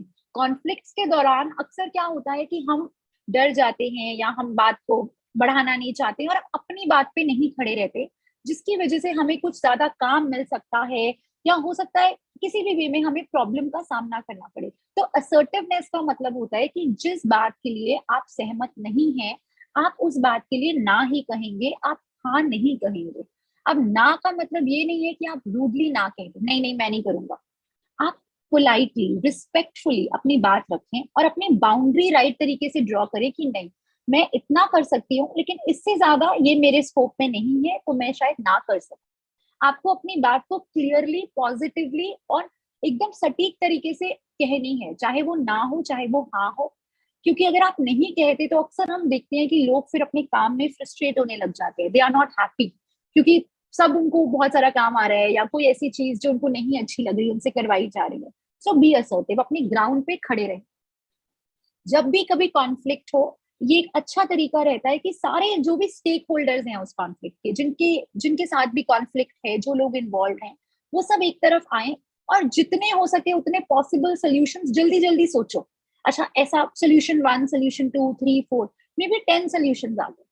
फिर आप बैठ के डिसाइड कर सकते हैं कि इसमें से कौन सा सोल्यूशन अच्छा सोल्यूशन है। एक और बहुत जरूरी चीज ये भी होती है कि हम फीडबैक के लिए ओपन रहें। फीडबैक वो चीज है जिससे हम सब घबरा जाते हैं, अरे हमें फीडबैक मिलेगा, अरे लोग हमारे बारे में बताएंगे कि हमने क्या अच्छा किया, क्या बुरा किया। अगर आप इसको पर्सनली ले लेते हैं कि अरे मेरी खामियां सामने आ जाएंगी, तो आपको कभी अच्छा नहीं लगेगा। लेकिन अगर आप इसे पावरफुली सोचें कि अरे ये एक मौका है जहां मैं इम्प्रूव कर सकता हूँ, ये एक मौका है जहां पे मैं चीजों को बेटर वे में कर सकती हूँ, देन एक पॉजिटिव वे में आप सोचते हैं और आप फीडबैक के लिए ओपन रहते हैं। एंड ये एक बहुत, again it's a very important skill जो इंटरव्यूअर देखते हैं इंटरव्यू के दौरान, कि क्या आप फीडबैक के लिए ओपन है, क्या अगर आपको कोई फीडबैक देगा तो आप वो उस चीज को लेके उस पर वर्क करके एक बेटर वे में चीजें प्रेजेंट कर पाएंगे। और लास्टली, मीडिएशन। आप मीडिएशन कराइए जहां पे भी आपको लगता है बहुत कॉन्फ्लिक्ट हो गया है। मीडिएशन का मतलब होता है कोई और व्यक्ति बीच में आते हैं और कॉन्फ्लिक्ट को रिजॉल्व करने की कोशिश करते हैं। मीडिएशन को मैं थोड़ा डिटेल में बताना चाहूंगी। यदि कभी आप इस पोजीशन में हैं जहां आपको कोई कॉन्फ्लिक्ट को मीडिएट करना पड़ रहा है, यानी कि आपको बीच में आके उसको रिजॉल्व कराना पड़ता है, तो आप कैसे करेंगे? सबसे पहले आप न्यूट्रल रहेंगे। आपको ये ध्यान रखना है कि आप किसी भी पार्टी के प्रति आप बायस नहीं हो सकते, आपको इम्पार्शियल रहना है। आपके लिए सारा सब पार्टीज बराबर हैं या सब व्यक्ति जो इन्वॉल्व है उस कॉन्फ्लिक्ट में वो बराबर हैं। दूसरा, आपको जितने मैंने अभी तक कम्युनिकेशन की बातें बताई हैं, स्किल्स बताई हैं, वो सारी यूज होंगी और आप उसको एक पॉजिटिव वे में आप प्रेजेंट करेंगे। जैसा मैंने कहा था, सबसे जरूरी नकारात्मक शब्दों से बचेंगे, सकारात्मक तरीके से आपका काम है उस कॉन्फ्लिक्ट को रिजॉल्व कराना। प्रॉब्लम सॉल्विंग करेंगे, लेकिन क्रिएटिव प्रॉब्लम सॉल्विंग करेंगे। अब प्रॉब्लम सॉल्विंग हम सभी जानते हैं क्या होती है, लेकिन क्रिएटिव प्रॉब्लम सॉल्विंग क्या होती है, आइए देखते हैं। क्रिएटिव प्रॉब्लम सॉल्विंग का मतलब होता है कि हम डिफरेंट सॉल्यूशंस सोचते हैं और फिर इवैल्यूएट करते हैं। जैसे सबसे पहले स्टेप होगा आपकी प्रॉब्लम क्या है। आपका पहला स्टेप है आपकी क्या प्रॉब्लम है, ठीक है। आपको एक बार प्रॉब्लम समझ आ गई, आपने उसको और फर्दर एनालाइज किया और उस प्रॉब्लम के क्या कारण है, किन कारणों से हो रही है। जैसे वर्क प्लेस कॉन्फ्लिक्ट हो रहा है, आपको लगा लीडरशिप स्टाइल की मैनेजर और उनके टीम मेंबर के बीच में प्रॉब्लम आ रही है। अच्छा, आपने डिटेल में एनालाइज कर ली क्यों आ रही है, आपको समझ आया कि शायद लीडरशिप स्टाइल में प्रॉब्लम है या वर्किंग स्टाइल में प्रॉब्लम है, आपको यहाँ तक समझ आया। अब आपने एक प्लान बनाया, प्लान यानी कि आपने डिफरेंट सोल्यूशंस बनाए कि अच्छा हम सोल्यूशन 1 ये होगा, सोल्यूशन बी ये होगा, सोल्यूशन सी ये होगा। उन सोल्यूशंस को लेके आपने फिर मॉनिटर किया और उसको आपने इम्प्लीमेंट किया, आपने करके देखा वो, एंड देन यू सॉ कि अच्छा अब कौन सा सोल्यूशन है जो सबसे बेस्ट वे में वर्क कर रहा है। सो ये 4 स्टेप्स होते हैं प्रॉब्लम सॉल्विंग के, जहां पे आप प्रॉब्लम डिफाइन करते हैं, उसको एनालाइज करते हैं, उसके कॉजेस समझते हैं, उसके सोल्यूशंस निकालते हैं। सोल्यूशंस को आप प्रायोरिटी ऑर्डर में भी रख सकते हैं कि सबसे ज्यादा आपको लगता है जो सोल्यूशन वर्क करेगा नंबर 1, फिर उससे कम नंबर 2, और उसको आप 1 बाय 1 इम्प्लीमेंट करके देखते हैं और देखते हैं कि क्या वो प्रॉब्लम सॉल्व हुई या नहीं हुई। यदि पहले सोल्यूशन से नहीं हुई तो फिर आप दूसरे पे जाओ, ठीक। इसके बाद आते हैं नेगोशिएशन स्किल्स, जो अभी हम बात ऑलरेडी कर चुके हैं गोल्स के बारे में, नेगोशिएट हम कैसे करते हैं। उसके बाद patience and tolerance, it is very important कि आप अपनी पेशेंस अपनी टॉलरेंस बनाए रखें। एंड लास्टली एथिकल स्टैंडर्ड्स, यानी कि एथिकल स्टैंडर्ड्स का यहाँ पे मतलब ये हुआ कि आप जिस भी ऑर्गेनाइजेशन के लिए काम कर रहे हैं उनके जो गिवन एथिक्स हैं आप उसको फॉलो करते हुए मीडिएट कराएंगे, ठीक है। अब हम आते हैं आज के आखिरी टॉपिक में। मैं जानती हूँ समय थोड़ा आगे बढ़ रहा है, पर आप प्लीज बने रहिए मेरे साथ, क्योंकि ये फिर कम्युनिकेशन के लिए एक बेहद महत्वपूर्ण टॉपिक है, जो कि है इमोशनल इंटेलिजेंस। हम सब बात करते हैं, जैसा मैंने आपको शुरू में भी कहा था कि पहले ऐसा लगता था कि जो व्यक्ति एकेडमिकली इंटेलिजेंट है वही लाइफ में सक्सेसफुल होगा, पर आज हम ऐसा मानते हैं कि बहुत से और स्किल्स की भी उतनी ही आवश्यकता होती है जितनी एकेडमिक स्किल्स की होती है सक्सेसफुल होने के लिए। तो इमोशनल इंटेलिजेंस है क्या फिर? इमोशनल इंटेलिजेंस जो है ये एक एबिलिटी है जो हम सब में है, या हम उसको डेवलप कर सकते हैं कि हम दूसरे के इमोशंस को अच्छे से रिकग्नाइज कर सके, अंडरस्टैंड कर सके और मैनेज कर सके। खुद के इमोशंस को भी और दूसरे के इमोशंस को भी हम समझ सके। हम वो एक व्यक्ति एक प्रकार का बिहेवियर कर रहा है तो क्यों कर रहा है उसको हम अच्छे ढंग से समझ सके। इमोशनल इंटेलिजेंस के 5 डोमेन्स होते हैं, जिसमें से 3 की बात हम आज के सेशन में करेंगे और बाकी 2 डोमेन्स की बात हम आगे आने वाले सेशंस में भी करेंगे। आज हम बात करेंगे सेल्फ अवेयरनेस, एम्पैथी और सेल्फ रेगुलेशन।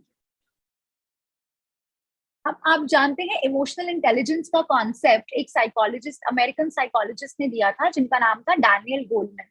उनका ऐसा कहना था कि 80 से 90% जो कॉम्पिटेंसीज होती हैं, जो टॉप परफॉर्मर्स होते हैं, चाहे अपनी कंपनी में हो चाहे किसी ऑर्गेनाइजेशन में हो, उसको डिफर करती हैं, वो सारी इमोशनल डोमेन में से आती हैं। यानी कि वो सारी कॉम्पिटेंसीज कहीं ना कहीं आपके इमोशनल इंटेलिजेंस का पार्ट होती हैं।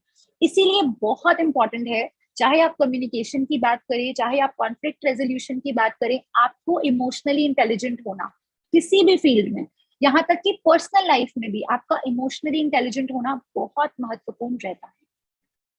अब बात करते हैं सबसे पहले 5 कैरेक्टरिस्टिक्स की जो हम सभी इमोशनली इंटेलिजेंट लोगों में देखते हैं। पहला होता है एजेंट्स ऑफ चेंज, यानी कि ये वे लोग होते हैं जो अपने आप को एक तरह से डरते नहीं है रिस्क लेने से, किसी चेंज से डरते नहीं है। दीज आर द पीपल जो आप देखेंगे किसी भी ऑर्गेनाइजेशन में फ्लैग बेरर्स होंगे, सबसे आगे चलेंगे या उस चीज को पॉजिटिवली चेंज करेंगे। दूसरे होता है कि ये लोग सेल्फ अवेयर होते हैं, इनकी अपनी खामियां जो होती हैं ये वेल अवेयर होते हैं, इनको पता होता है कि हाँ ये मेरे अंदर खामियां है, पर वो खामियां इनको होल्ड बैक नहीं कर सकती, क्योंकि ये उस खामियों पे कॉन्स्टेंटली वर्क करते हैं और उनको इम्प्रूव करते हैं। ये एम्पैथेटिक होते हैं, यानी कि ये दूसरे की पोजीशन में अपने आप को रख के, उनकी जगह पे अपने आप को रख के सोच सकते हैं। चौथा, ये बैलेंस्ड होते हैं, यानी कि इनको पता है हर चीज का बैलेंस कैसे मेंटेन करना है, घर का, बाहर का, वर्क लाइफ बैलेंस कैसे रखना है। And lastly, these are also gracious people with positive mentality, यानी कि ये जो हम कहते हैं ना, एक ग्लास है आधा भरा हुआ है, तो कुछ लोग बोलेंगे कि ग्लास आधा भरा है और कुछ बोलेंगे ग्लास आधा खाली है।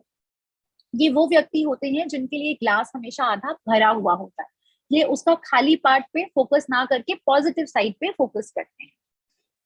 तो चलिए अब हम एक एक करके ये तीनों को कवर कर लेते हैं। पहला आता है सेल्फ अवेयरनेस। तो सेल्फ अवेयरनेस आखिर क्या है? सेल्फ अवेयरनेस है अपने बारे में ये जानना कि मेरे थॉट्स क्या हैं, यानी कि मैं क्या सोचती हूँ, मेरे इमोशंस क्या हैं, यानी कि मैं क्या महसूस करती हूँ, और मेरे एक्शंस क्या हैं, यानी कि मैं कैसे रिस्पॉन्ड करती हूँ। तो जब हम एक अपने थॉट्स, इमोशंस और एक्शंस को समझते हैं, then we are in one way self aware. Okay, इसमें एक ये भी बात बहुत जरूरी है समझनी कि हमारे जो थॉट्स, एक्शंस और इमोशंस होते हैं ना, ये एक दूसरे को भी बहुत इफेक्ट करते हैं। यानी कि अगर मेरे दिमाग में एक थॉट आया कि मैं नहीं कर पाऊंगी अच्छा, उससे मेरा इमोशन आएगा कि मैं बहुत सैड हो रही हूँ, और उसके बाद मैंने एक्शन जब करने की बारी आई, तो वो जो थॉट और इमोशन है वो मेरे एक्शन पे भारी पड़ेगा। शायद मुझे सब आता हो, लेकिन मैं एक्चुअल में अच्छा परफॉर्म नहीं कर पाऊंगी। तो मुझे ये, तो इसी वजह से मुझे अवेयर होना बहुत जरूरी है कि मैं क्या सोचती हूँ, मैं कैसा महसूस करती हूँ, और मैं उन दोनों चीजों के बेसिस पे किस प्रकार एक्शन करती हूँ, रिस्पॉन्ड करती हूँ।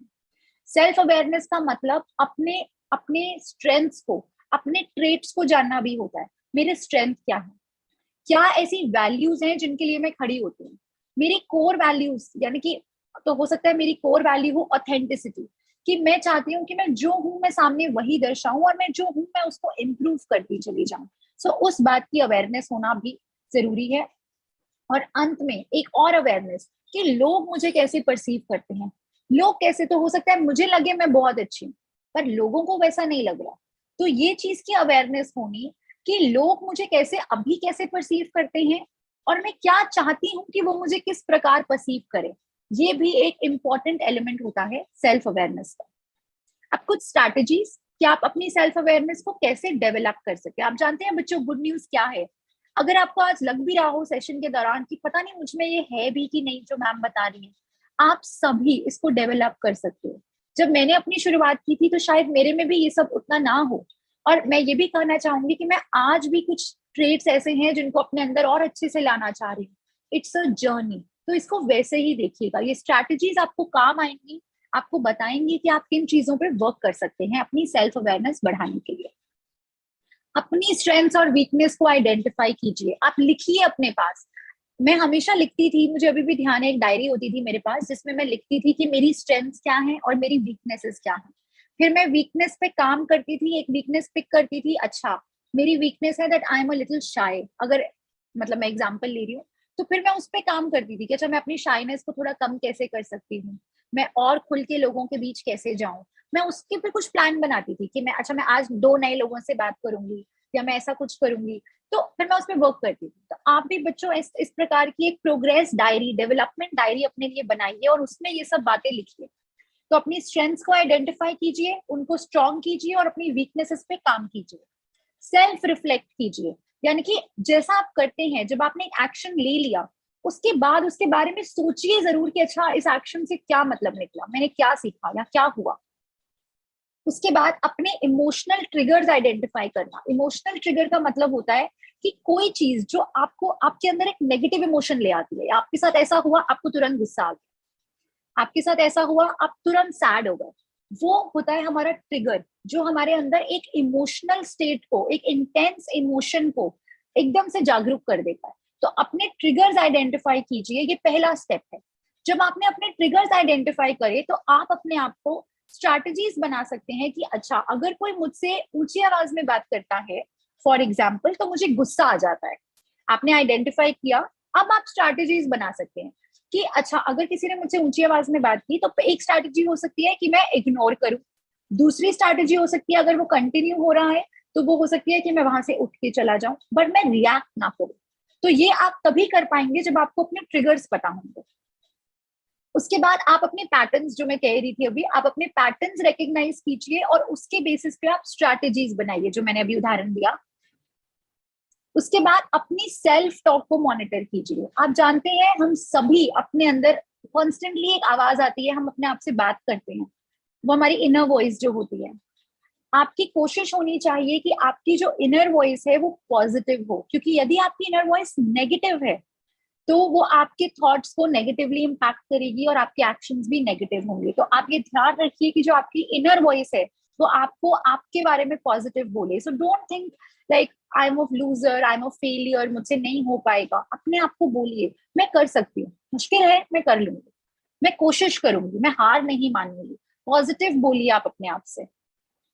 अपने डिसीजंस को क्वेश्चन कीजिए। ये एक बहुत मुझे इंटरेस्टिंग स्ट्रैटेजी लगती है to be more self aware. यदि आप कोई भी इंपॉर्टेंट डिसीजन ले रहे हैं, चाहे करियर का हो चाहे जॉब का हो, अपने आप से बस एक सवाल पूछिएगा कि मुझे 3 रीजंस बताओ। जैसे अगर मैं कर रही हूँ तो आकांक्षा आप मुझे 3 रीजंस बताइए कि आपने ये डिसीजन क्यों लिया। ये कॉन्वर्सेशन आपकी खुद से होनी चाहिए, इसमें कोई दूसरा व्यक्ति ना भी शामिल हो तो चलेगा। अपने आप से पूछिए और देखिए कि क्या आप अपने आप को 3 रीजंस दे पा रहे हैं वो डिसीजन लेने के। और यदि आप दे पा रहे हैं तो you continue with the decision. अगर आप नहीं दे पाते तो आपको उस डिसीजन के बारे में फिर से सोचने की जरूरत। And lastly, you should know what you stand for, यानी कि आपकी वैल्यूज क्या है, आप किस चीज के लिए खड़े होते हैं, आप किस चीज के लिए वाकई दिल से महसूस करते हैं। जैसे आप मुझसे पूछे तो मैं एजुकेशन के लिए, कि बच्चों को एजुकेशन मिले, इसके लिए खड़ी होती हूँ। तो ऐसी क्या चीज है आपके लिए, या मैं कहूंगी मैं मेंटल हेल्थ को लेके मैं बहुत प्रो हूँ because I am a psychologist. तो आप किस चीज के लिए खड़े होते हैं बच्चों, आप वो अपना आइडेंटिफाई कीजिए। अब आते हैं दूसरे पॉइंट की ओर जो इमोशनल इंटेलिजेंस में है, वो है एम्पैथी। अब एम्पैथी जो होता है ना बच्चों, वो एक रेनबो की तरह होता है। जिस प्रकार रेनबो में अलग अलग रंग हैं, अलग अलग शेड्स हैं, उसका अलग अलग मतलब है, उसी प्रकार एम्पैथी का भी अलग अलग मतलब है, अलग अलग शेड्स होते हैं। अब एम्पैथी होती क्या है? एम्पैथी होती है अपने आप को किसी और की जगह रख के देखना और उनके उनकी फीलिंग्स को, उनके थॉट्स को समझने की कोशिश करना, किसी की बात बिना जज किए सुनना। यदि आपसे कोई कुछ कह रहा है तो बहुत आसान होता है कि हम उसके बारे में धारणा बना लें, जजमेंट बना लें, वो ना करना। एक दूसरे की नीड्स को, इमोशंस को समझ पाना भी एम्पैथी है। यदि आपको लगता है कि किसी के साथ कुछ दुर्घटना हो गई है या कुछ बुरा हुआ है और वो व्यक्ति, आप उसको कैसे सपोर्ट करेंगे, आपको लगता है अरे मैं क्या ही कर सकती हूँ इसके लिए, वो थॉट होने के बाद भी उस व्यक्ति के साथ सिर्फ बने रहिए, वहां खड़े रहिए, आप उसके हाथ पकड़ के चाहे बैठे रहिए। वो भी एम्पैथी होती है। चाहे मैं कुछ एक्शन ना ले पाऊं लेकिन मैं प्रेजेंट हूं, ये भी मेरी तरफ से एम्पैथी है। एम्पैथी एक स्किल है जो आप सीख सकते हैं, हम सभी सीख सकते हैं। ऐसा बिल्कुल नहीं है कि हम सब एम्पैथी के साथ पैदा हुए हैं। एम्पैथी एक ह्यूमन स्किल है और हम सब में वो कैपेसिटी है उसको सीखने की। बस हमें अपने आप को ये कहना है, इंटेंशन में लाना है कि हम सीखेंगे। एंड लास्टली, दूसरे व्यक्तियों को भी इंसान समझना, सबको इंसान समझना, ये भी एम्पैथी है। बच्चों, एम्पैथी कई तरह से होती है लेकिन मैं आपको आज 3 मेन टाइप्स की एम्पैथी के बारे में बताना चाहूंगी। पहली होती है कॉग्निटिव एम्पैथी। जब मैं कहती हूँ कॉग्निटिव एम्पैथी, तो कॉग्निटिव का मतलब हुआ मेरे थॉट्स। आसान शब्दों में मेरे थॉट्स क्या हैं? तो कॉग्निटिव एम्पैथी में हुआ कि यदि आप किसी के थॉट्स को समझना चाहते हैं, किसी के थिंकिंग को समझना चाहते हैं कि वो कैसे सोच रहा है या वैसा क्यों सोच रहा है, वो हुई मेरी कॉग्निटिव एम्पैथी, जहां आप समझना चाहते हैं। इमोशनल एम्पैथी होती है जहां आप इमोशनली कोई चीज को फील करना चाहते हैं कि अच्छा उनको बहुत बुरा महसूस हुआ, अगर मेरे साथ होता तो मुझे कैसा लगता। ये चीज मैं इमोशनली समझ रही हूँ या इमोशंस की तरह फील कर रही हूँ। तो जब मैं वो चीज जो सामने वाले के साथ हुई उसको फील करके देखती हूँ तो वो इमोशनल एम्पैथी कहलाता है। और एक होता है कंपैशनेट एम्पैथी। कंपैशनेट एम्पैथी का ये मतलब है कि एम्पैथी में तो हम ये करते हैं कि हम सामने वाले के दुख को, उसके दर्द को या उसकी परेशानी को या उसकी सिचुएशन को समझने की कोशिश करते हैं। कंपैशन जो होता है उसे हम हिंदी में करुणा भी कहते हैं। करुणा हमें एम्पैथी से एक स्टेप आगे लेके जाती है बिकॉज करुणा में हम एम्पैथी तो दिखाते ही हैं, इमोशनल कॉग्निटिव, लेकिन उसके साथ साथ हम उस व्यक्ति की हेल्प भी करना चाहते हैं। किसी भी फॉर्म में यदि मैंने उस व्यक्ति की हेल्प कर दी तो और जिस वो मुसीबत में था उस टाइम पे मैंने उसको सपोर्ट कर दिया, तो वो एक कंपैशनेट एम्पैथी बनी, बिकॉज मैंने उसको उसकी सिचुएशन से बाहर निकालने की भी कोशिश की है। तो जब मैं सपोर्ट भी कर रही हूँ, हेल्प भी कर रही हूँ, तो वो जो होती है वो कंपैशनेट एम्पैथी कहलाती है। अब आगे बढ़ते हैं, एम्पैथी क्या नहीं होता, ये बच्चों समझना बहुत जरूरी है। तो जब आप किसी से बात कर रहे हैं, तो एम्पैथी इंटेरोगेट करना नहीं है, यानी कि ऐसा कैसे हो गया, वो नहीं है। एम्पैथी एक्सप्लेन करना भी नहीं है कि उसने ऐसा ना इसलिए किया होगा, हम एम्पैथी में एक्सप्लेन नहीं करते। हम एम्पैथी में करेक्ट भी नहीं करते, यानी कि हम ये भी नहीं कहते कि अरे तुम्हें गलत लग रहा है, ऐसा नहीं होता। वी नेवर से दैट, ये सब नो है। हम एम्पैथी में चीजों को, प्रॉब्लम्स को फिक्स करने की कोशिश नहीं करते, यानी कि हम ये नहीं कहेंगे कि ऐसा कर लो तो सब ठीक हो जाएगा, हम ये नहीं करते हैं। एम्पैथी में हम एजुकेट भी नहीं करते, हम ये नहीं कहते कि चलो एक तजुर्बा था, तुम्हें कुछ सीखने को मिल गया। We don't say that, because empathy is just an experience. इसमें अभी हम लर्निंग को, कॉग्निशन को नहीं लाते बीच में।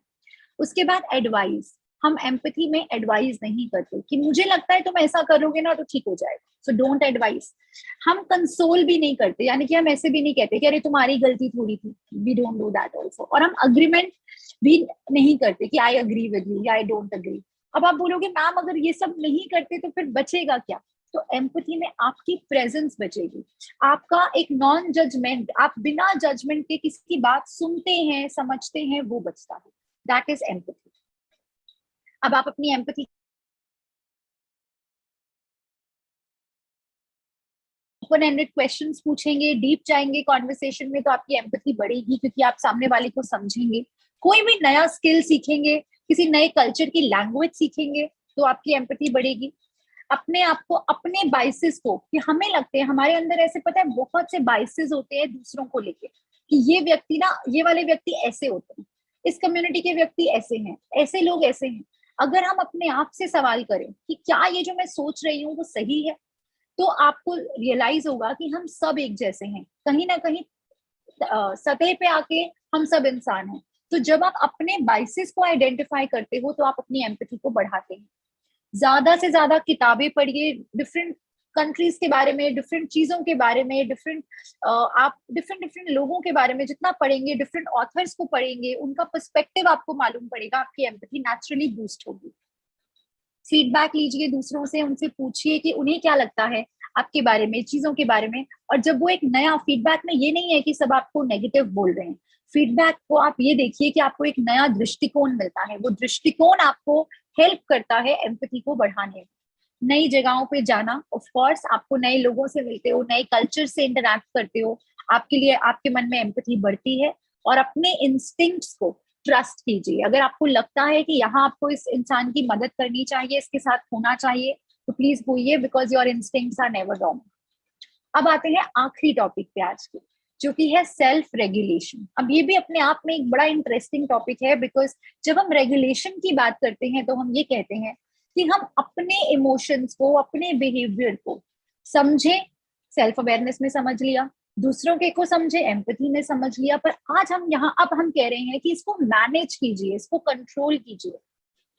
क्योंकि जो इमोशंस होती है ना, ये वेव्स होती हैं, जैसे समुद्र में लहरें आती है ना, ये कभी एकदम ऊपर आएगा, कभी नीचे चला जाएगा, हमेशा हमें सेम नहीं लगता, हम हमेशा एक चीज को सेम तरीके से फील नहीं करते हैं।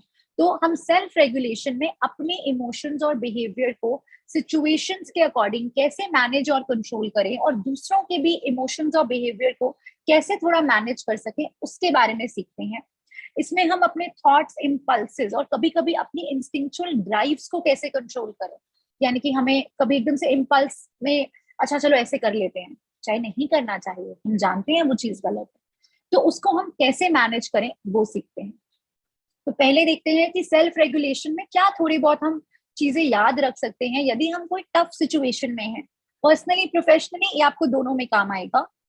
हमेशा याद रखिए कि जो पहला थॉट आता है आपके दिमाग में एक सिचुएशन में कि मैं ये कर लेती हूँ, जरूरी नहीं है कि वही सही हो। तो अपने आप को थोड़ा सा समय दीजिए और थॉट्स को आने दीजिए, सिचुएशन को अच्छे से एनालाइज कर लीजिए, बिकॉज इट्स नॉट नेसेसरी कि पहला थॉट ही हमेशा सही हो। दूसरा, जैसा मैंने कहा था, समय दीजिए, स्लो डाउन कर दिए, अपने आप को समय दीजिए और देखिए कि क्या इस चीज को डील करने के और तरीके हो सकते हैं।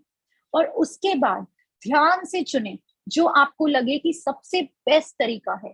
हेस्ट में कभी कोई डिसीजन नहीं लेना चाहिए। एक मैं छोटी सी आपको यहाँ टेक्निक बताना चाहूंगी।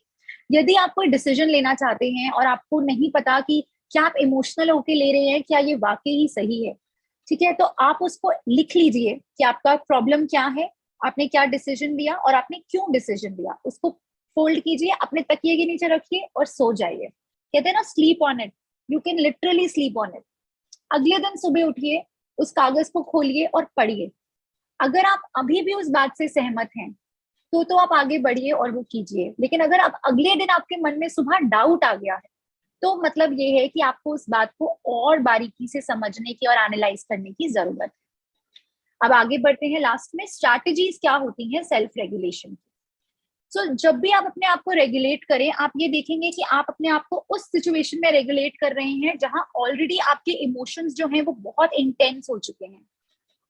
तो सबसे पहले आप अपने आप को प्रेजेंट मोमेंट में लाइए माइंडफुलनेस के जरिए और डीप ब्रीदिंग कीजिए। 5-6 लंबी गहरी सांसें लीजिए ताकि आप थोड़ा सा आपकी बॉडी रिलैक्स हो जाए और आप एक अपने फिजिकली थोड़ा रेगुलेट होना शुरू हो जाए। उसके बाद इमोशंस को सही ढंग से लेबल करना बहुत जरूरी है। अक्सर हम ऐसा देखते हैं, खासकर यंग एज में ऐसा होता है कि हमें एक इमोशन आता है और हम उसको गलत ढंग से लेबल करते हैं। मैं एक उदाहरण के जरिए आपको समझाती हूँ। मान लीजिए आप स्कूल गए हैं, आपके मार्क्स बहुत बुरे आ गए हैं और आप वो बुरे नंबर आपके आए, तो आपका ओरिजिनल इमोशन क्या था? You are sad, you are disappointed. ठीक है, आप निराश हैं, ये आपका ओरिजिनल इमोशन है। अब आप घर आए, आपके छोटे भाई बहन ने आपसे कुछ मांग लिया और आप क्योंकि गुस्से, ऑलरेडी आप निराश हैं, आपने फ्रस्ट्रेट होके उन्हें कुछ डांट दिया। आपका इमोशन निकला क्या? आपको गुस्सा आ गया, आपने अग्रेशन दिखाया। लेकिन आपका ओरिजिनल इमोशन क्या था? कि आप निराश थे। तो बच्चों, यहाँ पे हमने लेबल इमोशन को गलत किया। हमें लगा कि हम फ्रस्ट्रेट हो रहे हैं, पर एक्चुअल में तो हम निराश हैं, हम दुखी हैं कि हमारे नंबर कम आए। तो इस तरह की अत्यंत अनेकों सिचुएशंस आती हैं हमारी लाइफ में जहां पे हम इमोशन को गलत ढंग से लेबल करते हैं। यदि आपने इमोशन, आपको ये पता ही नहीं चला कि आपका एक्चुअल इमोशन क्या है, तो आप उसको रेगुलेट नहीं कर सकेंगे। इसीलिए अपने इमोशन से टच में रहिए। सोचिए, समझिए कि क्या मुझे वाकई गुस्सा आ रहा है, या शायद मैं अपसेट हो रही हूँ, या मैं निराश हूँ, या क्या मैं निराश हूँ, या मुझे एक्चुअल में गुस्सा आ रहा है। तो अगर आपको अपना सही इमोशन पता है, तो आप उस इमोशन को कम करने की स्ट्रैटेजीज यूज कर सकते हैं। उसके बाद आप अपने ट्रिगर्स आइडेंटिफाई कीजिए। ये मैं पहले भी आपको पॉइंट बता चुकी हूँ। आप अपने ट्रिगर्स आइडेंटिफाई कीजिए और उनसे जुड़ी अपनी स्ट्रैटेजीज बनाइए। कुछ लोगों पे कुछ स्ट्रैटेजीज काम करती हैं, दूसरे लोगों पे दूसरी करती हैं। ये आपको खुद को पता होना चाहिए अब कि अच्छा, ये ट्रिगर है मेरा, इस चीज से मुझे गुस्सा आता है, तो हाँ मैं ऐसा ऐसा करती हूँ ना, तो ये काम कर जाता है, तब मेरा गुस्सा शांत होता है। देन आपकी वही कोपिंग स्ट्रैटेजी, आप उसको बार बार यूज कीजिए। इसके अलावा जर्नलिंग करना, यानी कि लिखिए, डायरी बनाइए, उसमें आप अपने इमोशन जाहिर कीजिए। It's a very good practice. इसके अलावा प्रैक्टिसिंग असर्टिवनेस, इसके बारे में भी आज हम बात कर चुके हैं कि कैसे आप अपनी बाउंड्री मेंटेन करके रहेंगे। अगर कोई काम आप नहीं करना चाहते, उसको आप ना कीजिए और रिस्पेक्टफुल वे में ना कीजिए। एंड लास्टली, और ये एक इम्पॉर्टेंट टेक्निक भी होती है, इसको हम कॉग्निटिव रीफ्रेमिंग कहते हैं। जैसा कि बच्चों मैंने बताया आपको, कॉग्निटिव यानी कि हमारा थॉट्स क्या है, आप समझ सकते हैं कि वहां से जुड़ी हुई बात होती है, और रीफ्रेमिंग का मतलब दोबारा से फ्रेम करना। तो मैं एक उदाहरण देती हूँ आपको यहाँ पे। यदि आपके मन में ये सवाल आया या आपके मन में ये ख्याल आया कि समवन येल्स एट मी, या आपके लिए प्रॉब्लम है, या आपने सोचा अरे वो इंसान मेरे पे हमेशा चिल्लाता है, तो आप इसको पॉजिटिवली कैसे देख सकते हो? अपने आप को, अपने थॉट को रीफ्रेम करिए। ये मेरा टेस्ट है और अब मैं ये देखना चाहती हूँ कि क्या मैं यहाँ पे काम रह सकती हूँ। तो आपने वही चीज जो आपके लिए प्रॉब्लम थी, उसको आपने अपॉर्चुनिटी में कन्वर्ट करा। ये भी बच्चों एक बहुत जरूरी और बहुत अहम स्किल है लाइफ में सक्सेसफुल होने का, अपने करियर में आगे जाने का, यहाँ तक कि पर्सनल लाइफ में भी आगे जाने का। कि आपका एक थॉट जो आपको नेगेटिव लग रहा है, आपको परेशान कर रहा है, उसको आप पॉजिटिव वे में लेके देखिए। Someone does not love me, पर क्या जरूरी है कि हर कोई मुझे प्यार करे? इस तरह से बहुत से उदाहरण और भी हैं। आप कॉग्निटिव रीफ्रेमिंग करके अपने नेगेटिव विचारों को आप सकारात्मक कर सकते हैं, नकारात्मक विचार को सकारात्मक कर सकते हैं। तो बच्चों यहाँ सेशन हम अंत की ओर बढ़ रहे हैं, लेकिन एक मेरा मैसेज जो है आपके लिए आज के सेशन का वो ये है, communication works for those who work at it. जैसा मैंने पहले भी कहा था, कम्युनिकेशन जो है ये एक जर्नी होती है। ऐसा नहीं होगा कि आप एक दिन में सारे स्किल सीख जाएंगे, लेकिन धीरे धीरे करके इन स्किल्स पे वर्क करके आप आइडेंटिफाई कीजिए आपकी स्ट्रेंथ क्या है, आपकी वीकनेसेस क्या है, कहाँ पे आपको और इम्प्रूवमेंट की जरूरत है। और यदि आप वो चीज आइडेंटिफाई कर गए तो आप आधे रास्ते तो पहुंच गए हैं, ठीक है। तो उसको प्रैक्टिस कीजिए। प्रैक्टिस के अलावा और कोई तरीका नहीं होता अपनी कम्युनिकेशन को इम्प्रूव करने का। मैं आशा करती हूँ कि आपको आज का सेशन अच्छा लगा होगा और आपने आज इस सेशन से कुछ सीखा भी होगा। धन्यवाद। एंड अभी सेशन ओपन है, आप प्लीज अपने सवाल पूछ सकते हैं। बहुत बहुत शुक्रिया आकांक्षा मैम। आज का सेशन थोड़ा लंबा था, लेकिन मैं ये भी कहना चाहूंगा कि टाइम का पता नहीं चला। बहुत ही इंटरेस्टिंग और इंटरेक्टिव सेशन रहा। बच्चों के कुछ प्रश्न थे इस दौरान जो मैंने नोट डाउन किए हैं। मैं एक एक करके उन प्रश्नों से आपको रूबरू कराता हूँ। पहला प्रश्न जो बच्चे ने पूछा है वो ये है कि क्या कोई ऐसा प्लेटफॉर्म है जहाँ पे हम लोग अपनी कम्युनिकेशन स्किल्स को इम्प्रूव कर सकते हैं? कोई ऑनलाइन प्लेटफॉर्म है, कोई स्किल है, कोई कोर्स है अवेलेबल है? कम्युनिकेशन से जुड़े हुए कोर्सेज के बारे में मैं देख के बच्चों आपको वापस कमेंट बॉक्स में आके बता पाऊंगी कि कौन से और अच्छे कम्युनिकेशन के प्लेटफॉर्म्स हैं। पर हाँ, आप अगर और आप किसी प्लेटफॉर्म्स पे जाते हैं जहाँ पे आपको लगता है लैंग्वेज रिलेटेड बहुत से प्लेटफॉर्म्स हैं, आप किस प्रकार की कम्युनिकेशन की बात कर रहे हैं, आई थिंक वो भी एक इम्पॉर्टेंट क्वेश्चन है यहाँ पे। कि यदि आप वर्बल कम्युनिकेशन की बात कर रहे हैं तो मैं एक बार आपको देख के दोबारा वापस आके बता सकती हूँ ढूंढ के कि कौन से अच्छे प्लेटफॉर्म्स हैं। लेकिन हाँ, अगर आप रिटन कम्युनिकेशन की बात करते हैं, डिजिटल कम्युनिकेशन की बात करते हैं, तो बहुत से प्लेटफॉर्म्स हैं जहाँ पे आपको इस प्रकार के कोर्सेज मिल जाएंगे। अनअकैडमी पे भी शायद कुछ होंगे, यूडेमी पे होंगे, तो आप ये सर्च कर सकते हैं। और कुछ यूनिवर्सिटीज जो US, UK and even Indian universities के भी काफी अब कोर्सेज आते हैं जहाँ पे आप इनके बारे में, आप कम्युनिकेशन के बारे में सीख सकते हैं। कुछ प्रकार की कम्युनिकेशन के बारे में कुछ स्पेशलाइजेशन होगी, उसके बारे में आप सीख सकते हैं। We can get back and I can look into it and मैं डेफिनेटली इस आपके जो ये सेशन है इसके कमेंट बॉक्स में वापस आके यहाँ पे लिंक्स ऐड कर दूंगी। आप लोग प्लीज वापस आके जरूर देखिएगा इसको। Thank you Akanksha ma'am. एक बच्चे का प्रश्न है कि इंटरव्यूज के दौरान उनको कम्युनिकेशन में दिक्कत आती है, तो क्या कोई ट्रिक या कोई टिप्स है जिसके बेसिस पे वो इम्प्रूव कर सकते हैं? सो इंटरव्यू के दौरान क्या दिक्कत आती है कम्युनिकेशन में? क्या आप डर जाते हैं?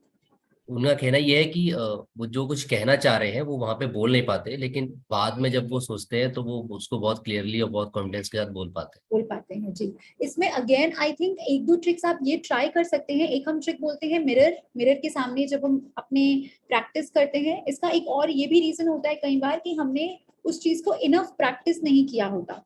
तो जैसे हम एक बात अभी करेंगे आने वाले सेशन में, एलिवेटर स्पीच होती है कि आप अपने आप के लिए आप प्रिपेयर्ड रहते हैं कि अच्छा, अगर जैसे बहुत सिंपल सा सवाल होता है, आप अपने बारे में कुछ बताएं। ये पहला क्वेश्चन होता है ज्यादातर सभी इंटरव्यूज में, और काफी बच्चे यहीं पे फंबल कर जाते हैं because they are not well prepared कि अपने बारे में क्या बोलना है। सो आई थिंक अगर हम अपने बारे में कुछ प्रिपेयर करते हैं इस तरह का, और हम कुछ क्वेश्चंस की प्रिपरेशन करते हैं पहले से ही कि अच्छा ये क्वेश्चन आएगा तो हमें ये आंसर करना है, स्टार्टिंग फ्रॉम आप अपने बारे में एक्सप्लेन कीजिए to anything related to your own field. मुझे लगता है ऐसे बहुत से प्रैक्टिस क्वेश्चंस आपको आसानी से मिल जाएंगे, ऑनलाइन भी होते हैं इस तरह के, यू नो कि अच्छा इस तरह की अगर ऑर्गेनाइजेशन में आप जा रहे हैं तो इस तरह के क्वेश्चंस पूछे जाते हैं। तो जब प्रैक्टिस कीजिए उसको, अगर आप उसको प्रैक्टिस करते हैं, आपका दिमाग उस टाइम पे क्लियर रहता है, you are better able to answer. Another thing is कि हम लोग कई बार ज्यादा कर लेते हैं कि हम लास्ट मोमेंट तक उसको रटते रहते हैं। तो आपको ये ध्यान रखना है कि आपको लर्न नहीं करना है, लेकिन आपको सिर्फ पॉइंटर्स पता होने चाहिए और उस पर आप आगे जाके इलैबोरेट कर सकते हैं। एक तीसरा कारण और आखिरी पॉइंट यहाँ पे ये हो सकता है कि आप शायद नर्वस हो जाते हैं इंटरव्यू के दौरान, और उस चीज को, आपको जो आपका स्ट्रेस है, आपकी जो एंजाइटी है, उसको आप मैनेज कर सकते हैं डिफरेंट तरीकों से। यानी कि आप इंटरव्यू के पहले, आप जैसे मैंने आपको बताया था, आप डीप ब्रीदिंग कर सकते हैं। एक हम 7-4-8 टेक्निक यूज करते हैं जहां पे हम 7 सेकेंड्स तक इनहेल करते हैं, 4 सेकेंड्स तक ब्रेथ को होल्ड करते हैं और 8 सेकेंड्स में धीरे धीरे एक्सेल करते हैं। Again it is a very important technique and a very nice technique which will help you to calm down. So I think आप कामिंग डाउन टेक्निक्स पे भी वर्क कीजिए साथ में, और साथ में आप अगर प्रैक्टिस करते हैं इन क्वेश्चंस को, तो आई फील कि आप धीरे धीरे आपका ये जो डर है या जो आप भूल रहे हैं बार बार, वो निकल जाएगा। और लास्टली प्रेशर में मत जाइए आप, क्योंकि आप इतने प्रेशर में जब आप जाएंगे कोई चीज करने, तो ये बहुत स्वाभाविक होता है कि हम भूल जाते हैं। तो आप उस चीज को लर्न कीजिए कि अच्छा मैं इस बार भूला था, अगली बार मैं कोशिश करूंगा कि मुझे याद रहे। But do not please create a pressure on yourself, क्योंकि आप जितनी भी प्रेशर में जाते हैं, हम जानते हैं हम उस चीज को उतना अच्छा परफॉर्म नहीं कर पाते। सो एंग्जाइटी, स्ट्रेस मॉडरेट लेवल का हो तो अच्छा रहता है परफॉर्मेंस। अगर बहुत कम होगा या बहुत ज्यादा होगा तो परफॉर्मेंस हमारा डिटीरियोरेट ही करेगा। जी संजय। शुक्रिया मैम। एक बच्चे का प्रश्न ये है कि जब वो कम्युनिकेट कर रहे होते हैं तो कभी कभी गैप क्रिएट होता है उस दौरान, उनको वर्ड मिसिंग लगता है या उनको लगता है कि मैं उसको कैसे पुट करूं किसी शब्द के रूप में, तो उस दौरान क्या करना चाहिए? जो सवाल है संजय जी, ये मेरे ख्याल से आर्टिकुलेशन रिलेटेड है। आर्टिकुलेशन का बच्चों मतलब होता है कि हम अगर कोई बात कह रहे हैं तो कि कुछ शब्दों को इस प्रकार से हम जोड़ेंगे या इस प्रकार से बनाएंगे कि हम सही शब्द कह पाए। कभी कभी जब हमें कोई शब्द नहीं मिलता तो हम वहां पे हमें लगता है कि हमारी तरफ से गैप आ गए। पहली बात तो ये बहुत ही नॉर्मल चीज है, ये हम सबके साथ होती है। आई थिंक हम मेरे साथ भी होगी, आप किसी से भी बात कर लीजिए कि होगी। लेकिन अगर आपको लगता है कि ये चीज एक परेशानी है या आपको अच्छा नहीं लग रहा, तो इसमें दो तीन चीजें होती हैं। एक तो आप अपनी वोकैबुलरी पे थोड़ा फोकस कीजिए। क्या आपको लगता है आपकी जो शब्दावली है, आपकी जो वोकैबुलरी है वो कम है? कई बार होता है ना कि हमें सिनोनिम्स नहीं पता ज्यादा वर्ड्स के, एडजेक्ट या फिर हमें उसके ऑल्टरनेटिव शब्द नहीं पता किसी वर्ड के। तो अगर वैसा है तो आप उस पर थोड़ा वर्क कर सकते हैं। इस पे वर्क करने का सरल तरीका, आप रीडिंग कीजिए, आपकी अपने आप वोकैबुलरी बढ़ती है। आप न्यूज़पेपर्स रीड करिए, आप बुक्स रीड कीजिए, आप न्यूज़ चैनल्स लगाइए, सुनिए, जहाँ कोई प्रेजेंट कर रहा है कोई चीज उसको सुनिए, नए नए रोज 10 शब्द लिखिए अपने पास और उसको सीखिए। तो वो एक तरीका हो सकता है जहाँ पे आपको लगेगा कि हाँ अब आपके पास क्योंकि ज्यादा शब्द आ गए हैं आपकी वोकैबुलरी में, तो आप उसको ज्यादा बेटर वे में और कॉन्टेक्स्ट के रूप से आप उसको यूज कर पाएंगे। और आई थिंक ये प्रॉब्लम थोड़ी कम हो जानी चाहिए उससे। पहले से तो मैं बच्चों से माफी मांगना चाहूंगा कि मैं ये आखिरी सवाल आज का ले रहा हूँ। जिन बच्चों के सवाल रह जाएंगे उनको हम लोग कोशिश करेंगे कि चैट पे उसको आंसर कर सके, क्योंकि हम ऑलरेडी टाइम थोड़ा सा ज़्यादा हो गया है। तो उसको ध्यान में रखते हुए हम लोग कोशिश करेंगे कि सभी बच्चों के आंसर चैट पे कर सकें। आखिरी सवाल है, लैंग्वेज की इम्पोर्टेंस कितनी ज़्यादा है कम्युनिकेशन में? मुझे इंग्लिश बोलने में प्रॉब्लम होती है, विकास गुप्ता का ये सवाल। जी विकास जी, लैंग्वेज की इम्पोर्टेंस तो पूरी है, इस पे तो कोई दो राय नहीं है कि हम लैंग्वेज की इम्पोर्टेंस है। और ये भी एक बात मानने वाली है कि अगर आपकी हिंदी पे पकड़ अच्छी है तो भी कोई आपकी क्रेडिबिलिटी को नकार नहीं सकता है, ठीक है। लेकिन यदि आप किसी ऐसी जगह काम करते हैं जहाँ पे आपको लगता है कि इंग्लिश एक ऐसा स्किल है जो आपको आना चाहिए, तो जैसे अभी किसी ने सवाल भी पूछा था ऑनलाइन प्लेटफॉर्म्स का, इस प्रकार के बहुत से प्लेटफॉर्म्स हैं आजकल। मैं उन सबकी एक लिस्ट बना के डाल दूंगी यहाँ पे कमेंट बॉक्स में, जिसमें आप इंग्लिश को अपनी इम्प्रूव कर सकते हैं। और इसमें कुछ नेगेटिव नहीं है, ये तो हम एक लैंग्वेज ही सीख रहे हैं। और जैसा मैंने अभी बताया था, इसमें क्या हो सकता है अपने आप को इंग्लिश इम्प्रूव करने के लिए? एक तो ये हुआ कि आपने कोई कोर्स ही कर लिया प्रॉपर अपना इंग्लिश का, आपने दोबारा से, उन्होंने आपको पूरा ग्रामर और हर चीज दोबारा सिखा दी। दूसरा तरीका ये हो सकता है कि आप अपने वेज में उस चीज को कैसे आप इंटरैक्ट कर रहे हैं, जैसे कि वही सेम बातें हैं कि आप न्यूज़पेपर्स ज्यादा रीड कर सकते हैं उस लैंग्वेज को, चाहे इंग्लिश हो, चाहे हिंदी हो, चाहे कोई फॉरेन लैंग्वेज हो, कोई रीजनल लैंग्वेज हो। हर लैंग्वेज को अपने आप चाहे उसे कितना भी सीखें, जब तक आप उसको कॉन्टेक्स्ट में नहीं उतारेंगे, रीडिंग कॉन्टेक्स्ट में नहीं उतारेंगे, वर्बल कॉन्टेक्स्ट में नहीं उतारेंगे, it will not help you. तो चाहे आप उसमें न्यूज़पेपर्स पढ़िए, उसमें न्यूज़ सुनिए, चाहे आप उसमें इंग्लिश में मूवीज देखिए, चाहे इंग्लिश में आप गाने सुनिए, इस तरह से आप धीरे धीरे देखेंगे कि आपकी इंग्लिश वोकैबुलरी, आपका प्रोनाउंसिएशन, हर चीज आपकी इंग्लिश की, सेंटेंस स्ट्रक्चर, कैसे आपने एक सेंटेंस को बोलना है, वो सब इम्प्रूव होता चला जाएगा। तो लैंग्वेज का मैं बिल्कुल ऐसा नहीं कहूंगी कि इम्पोर्टेंस नहीं है, और इंग्लिश सीखने में भी कोई हर्ज नहीं है। यदि आपको लगता है कि आपके करियर में वो आपको हेल्प करेगा आगे जाके, तो आप बिल्कुल उसको सीखिए। और इन प्रॉब्लम से निकलने का, और जैसा आपने कहा कि आपको लगता है कि ये कई बार एक बैरियर के रूप में सामने आ जाता है, सो इसका यही तरीका है कि आप उस लैंग्वेज को एक थोड़ा सा टाइम दीजिए दिन में, चाहे आप आधा घंटा साइड रखिए रोज का कि चलो आधा घंटा मैं इंग्लिश में ये किताब पढ़ूंगा या ये न्यूज़पेपर पढ़ूंगा। साथ में आप अपनी डिक्शनरी रखिए, जहां आपको कोई शब्द में कंफ्यूजन है उसको देखिए। और एक हमेशा अपने पास एक, ये मैं बचपन में हम लोग बहुत करते थे ये, और मुझे लगता था उस टाइम पे काफी इम्प्रूव होती थी इंग्लिश हमारी, की एक कॉपी रखते थे, एक डायरी रखते थे, जहाँ पे रोज 10 से 15 इंग्लिश के शब्द लिखते थे, उसको या उसके मतलब लिखते थे, उसका अर्थ लिखते थे और उनको याद करते थे, ताकि वो एक हमारी लैंग्वेज में एक इम्प्रूवमेंट हो सके। आई होप आपको इससे कुछ मिला हो समझने के लिए। Thank you. डेफिनेटली मैम, बहुत बहुत शुक्रिया आकांक्षा मैम, बहुत बहुत शुक्रिया सभी बच्चों का आज का सेशन ज्वाइन करने के लिए। आज का सेशन जो था वो थोड़ा सा अलग था बाकी सेशन से, क्योंकि वो मोस्टली एकेडमिक्स के अराउंड सेशन हम लोग ले रहे थे। बट डेफिनेटली मैं रिक्वेस्ट करूंगा बच्चों से कि अपनी पर्सनैलिटी के इम्प्रूवमेंट के लिए जरूर इस सेशन को एक बार फिर से देखें, और हो सके तो शेयर भी करें बाकी लोगों के साथ। हम लोग फिर से अगले संडे को आएंगे एक नए सेशन के साथ आपके बीच में, और उसका टॉपिक आपको ऑलरेडी शेयर करा जा चुका है। प्लीज उसको एक बार नोटिफाई कर लें ताकि आपको रिमाइंडर आ जाए। Thank you so much for joining. Thank you Akanksha ma'am for taking the session. Everyone. Thank you everyone, thank you so much.